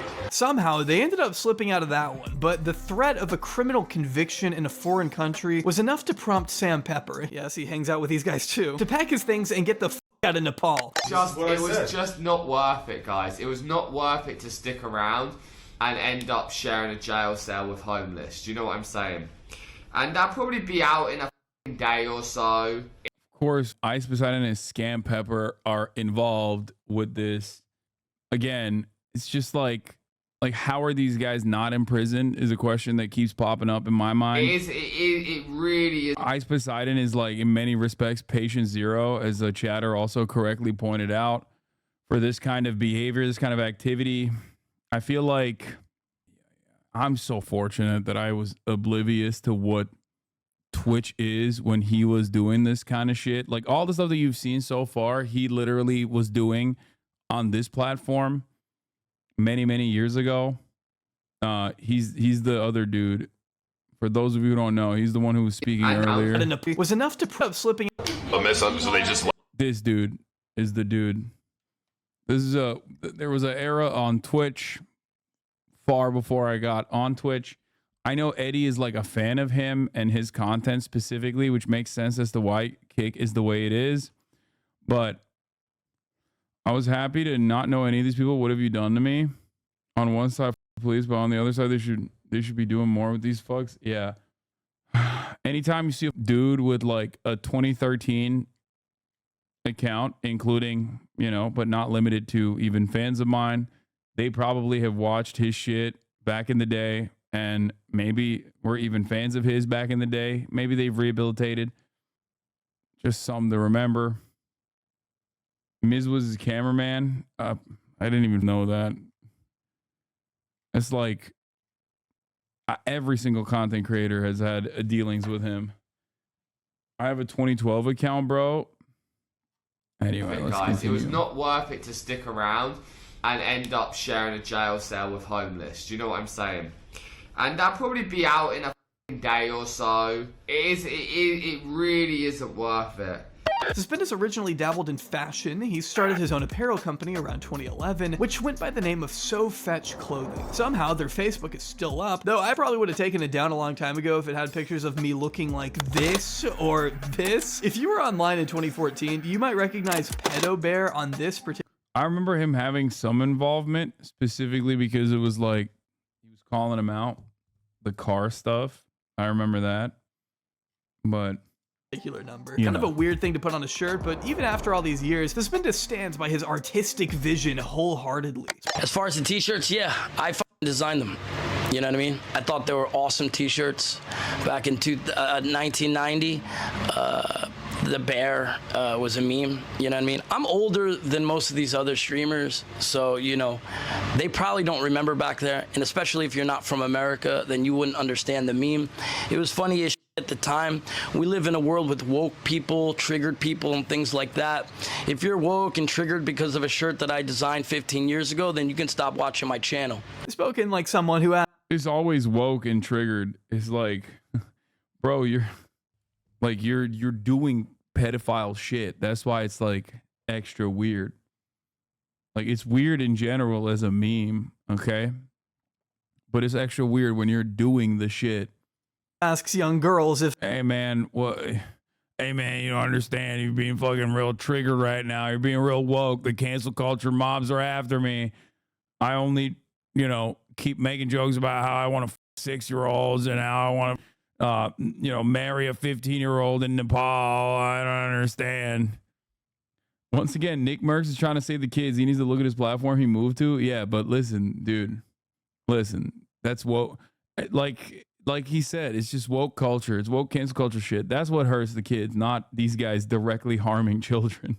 if they're for sale. You may have noticed a second ago that So Fetch Clothing was originally established in Philadelphia, which begs the question, how did a fashion designer from Pennsylvania end up making content all the way in Asia? But as the lore goes, Suspendus fled the United States after being hit with a lawsuit from Paramount Pictures. Turns out you can't trademark a phrase that originated in one of their most iconic films to date. Yeah, Suspendus apparently tried to copyright the phrase so fetch, which is so stupid. He also has several outstanding warrants spanning from multiple tickets he's refused to pay, as the YouTuber Spree included in his documentary. If you want a more detailed and thorough exploration of Suspendus's entire story, I recommend giving it a watch. There aren't a whole lot of people out there chronicling the sad, embarrassing life of Suspendus, so his story can be a little difficult to track, honestly. All I know is there are people who have said he lives in a former crematorium outside of a Japanese cemetery, which, if that's true, he's living like a Tim Burton villa. I mean, crematorium. Now is also a good time to take a little detour for and introduce a forum by the name of Alex Addicted, which honestly could be its own video with the amount of weird allegations out there surrounding this thing, but for the sake of time, I'm going to be keeping this segment fairly brief. There's actually already a great video on its history by the YouTuber Marcy that I would recommend you check out if you want all the disturbing details. But what you need to know for now is that according to its own website, Alex Addicted was once the premier online site for alternative modeling, created all the way back in 2005. During the early 2010s especially, Alex Addicted provided a space for scene kids to post pictures of themselves and engage with one another. You can still find remnants of Alex Addicted strewn across YouTube and Facebook, where members would proclaim their commitment to the site and deny any allegations of wrongdoing by the agency's founder, an anonymous user by the name of Alexa, who claimed to be a teenage girl herself, though her true identity remains heavily debated to this day. Is it him? Is it Suspendus? Was he doing this too?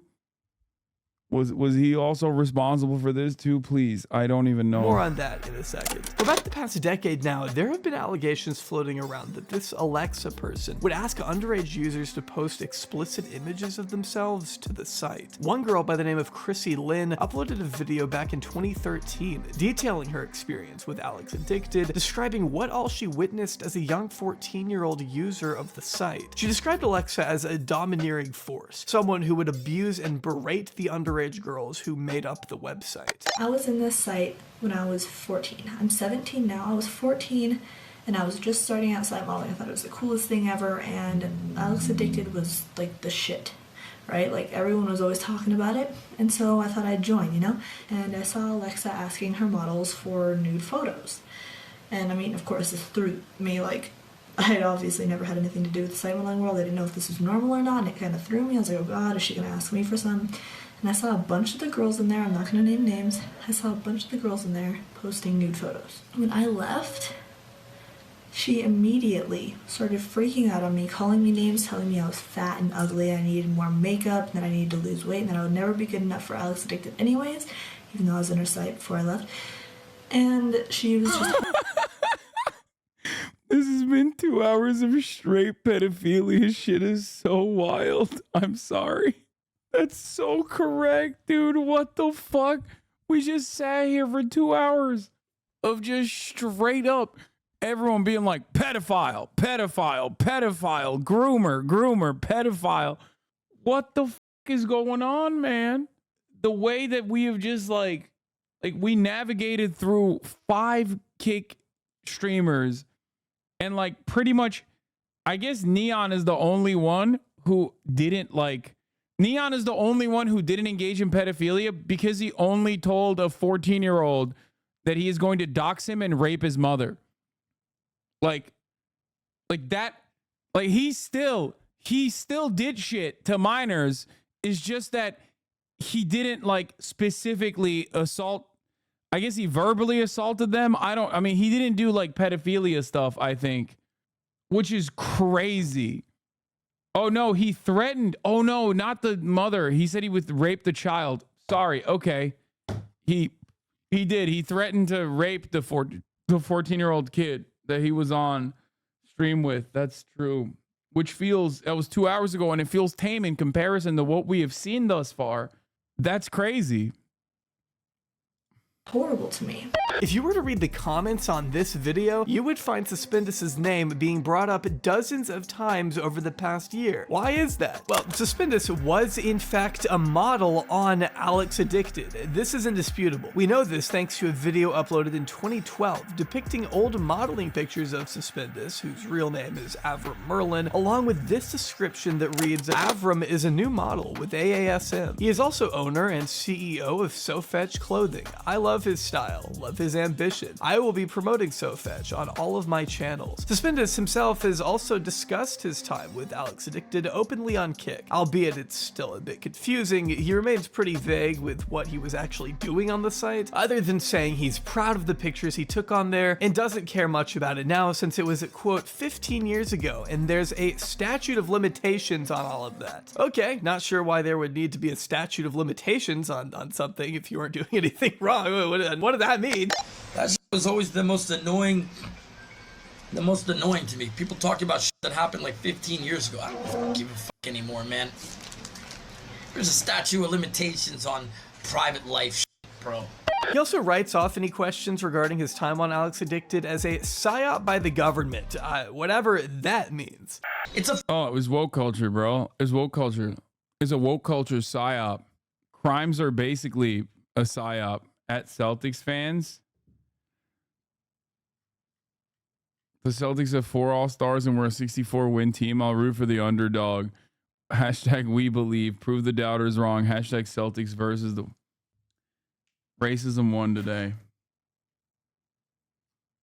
Racism is winning. Racism won. It's over. We already knew. We already knew America was a white supremacist nation, okay? But this is just another somber reminder, just like the top of the hour ad break. As a somber reminder for those who have not subscribed that they are going to see a 3-minute ad break. Here's the 3-minute ad break now. The issue is Lucas shit the bed. It's the white supremacy. It canceled him out. Bro, come on. They almost got swept. Think about that. In order to be a Celtics fan, you have to commit a hate crime. Being a Celtics fan is a hate crime in and of itself. Oh my God. Let's finish this video. PsyOps operation by the government, bro. Are you crazy? The only thing that you have to, the only word that really will get you anywhere is PsyOps. If you don't know what PsyOps is, then I really can't help you. You know what I mean? But basically, it's all just a fucking illusion anyway. He also mentions he already covered all of this back in 2021, but believe me, I have searched high and low for that video and cannot find it anywhere. I think in 2021, I went into length about what Alex Addicted was. I mean, I wasn't as big streamer then than I am now, but there's a video out where I talked about it for about an hour, you know what I mean? So I'm not gonna go into it again. I've already talked about it. You know, hundreds or thousands of online people wanted to be models, including myself. I don't regret anything. I thought those days I fucking shot wonderful pictures of myself, very, very happy. So for anybody trying to correlate anything like that, you know, go and do your research for yourself. I'm trying to, and I just end up with more questions. Ultimately, with such limited information to go off right now, it's impossible for me to repeat the claim that others have made that Suspendus himself is Alexa. That seems to be the narrative a lot of people have ran with, but I can't sit here in good conscience and say for certain that that is the case. Now, that absolutely doesn't mean he's chill and normal around minors. Trust me, he isn't. They're so hot. They look Probably. Oh, dude. No, I told her to hit me up when she's 18. Bro, oh my God, don't, nah. The f***? Nah, never say that to a girl. You know you've crossed a line when even Ice Poseidon is telling you to knock it off. It's hard to talk about Suspendus though without at least briefly touching on his murky connection to Alex Addicted. But with such minimal information regarding that era, I think it's also productive we focus more on what we can very visibly see him doing today on Kick. The things that we know to be true, like how he was the very first Kick streamer to be verified, or the handsome salary he once pulled in on a monthly basis due to his contract, or how he was the one to originally inspire Johnny Somali to start IRL streaming. You know Johnny Somali, the dude who makes a living traveling the world and seeing which locals he can piss off the most. Do I look like someone who's a sexual harass anybody? Okay, don't touch me, bitch. Don't touch me, bitch. Don't touch me, bitch. I'm from America, bitch. Don't touch me. I'm from America, bitch. Don't touch me. I'll slap that ass. I'll grab it too. Donald Trump told me grab it by the pussy. I'll grab that too. Stop playing with me, bitch. I'll grab you. I'll grab it by the pussy right here, nigga. I don't give a f. I'm a different type of journalist. I'm a different type of journalist. Here's a look at one of his more avant-garde works called Being Racist on a Train. You know Hiroshima? You know Hiroshima? Nagasaki? You know. Why you do this? Pearl Harbor?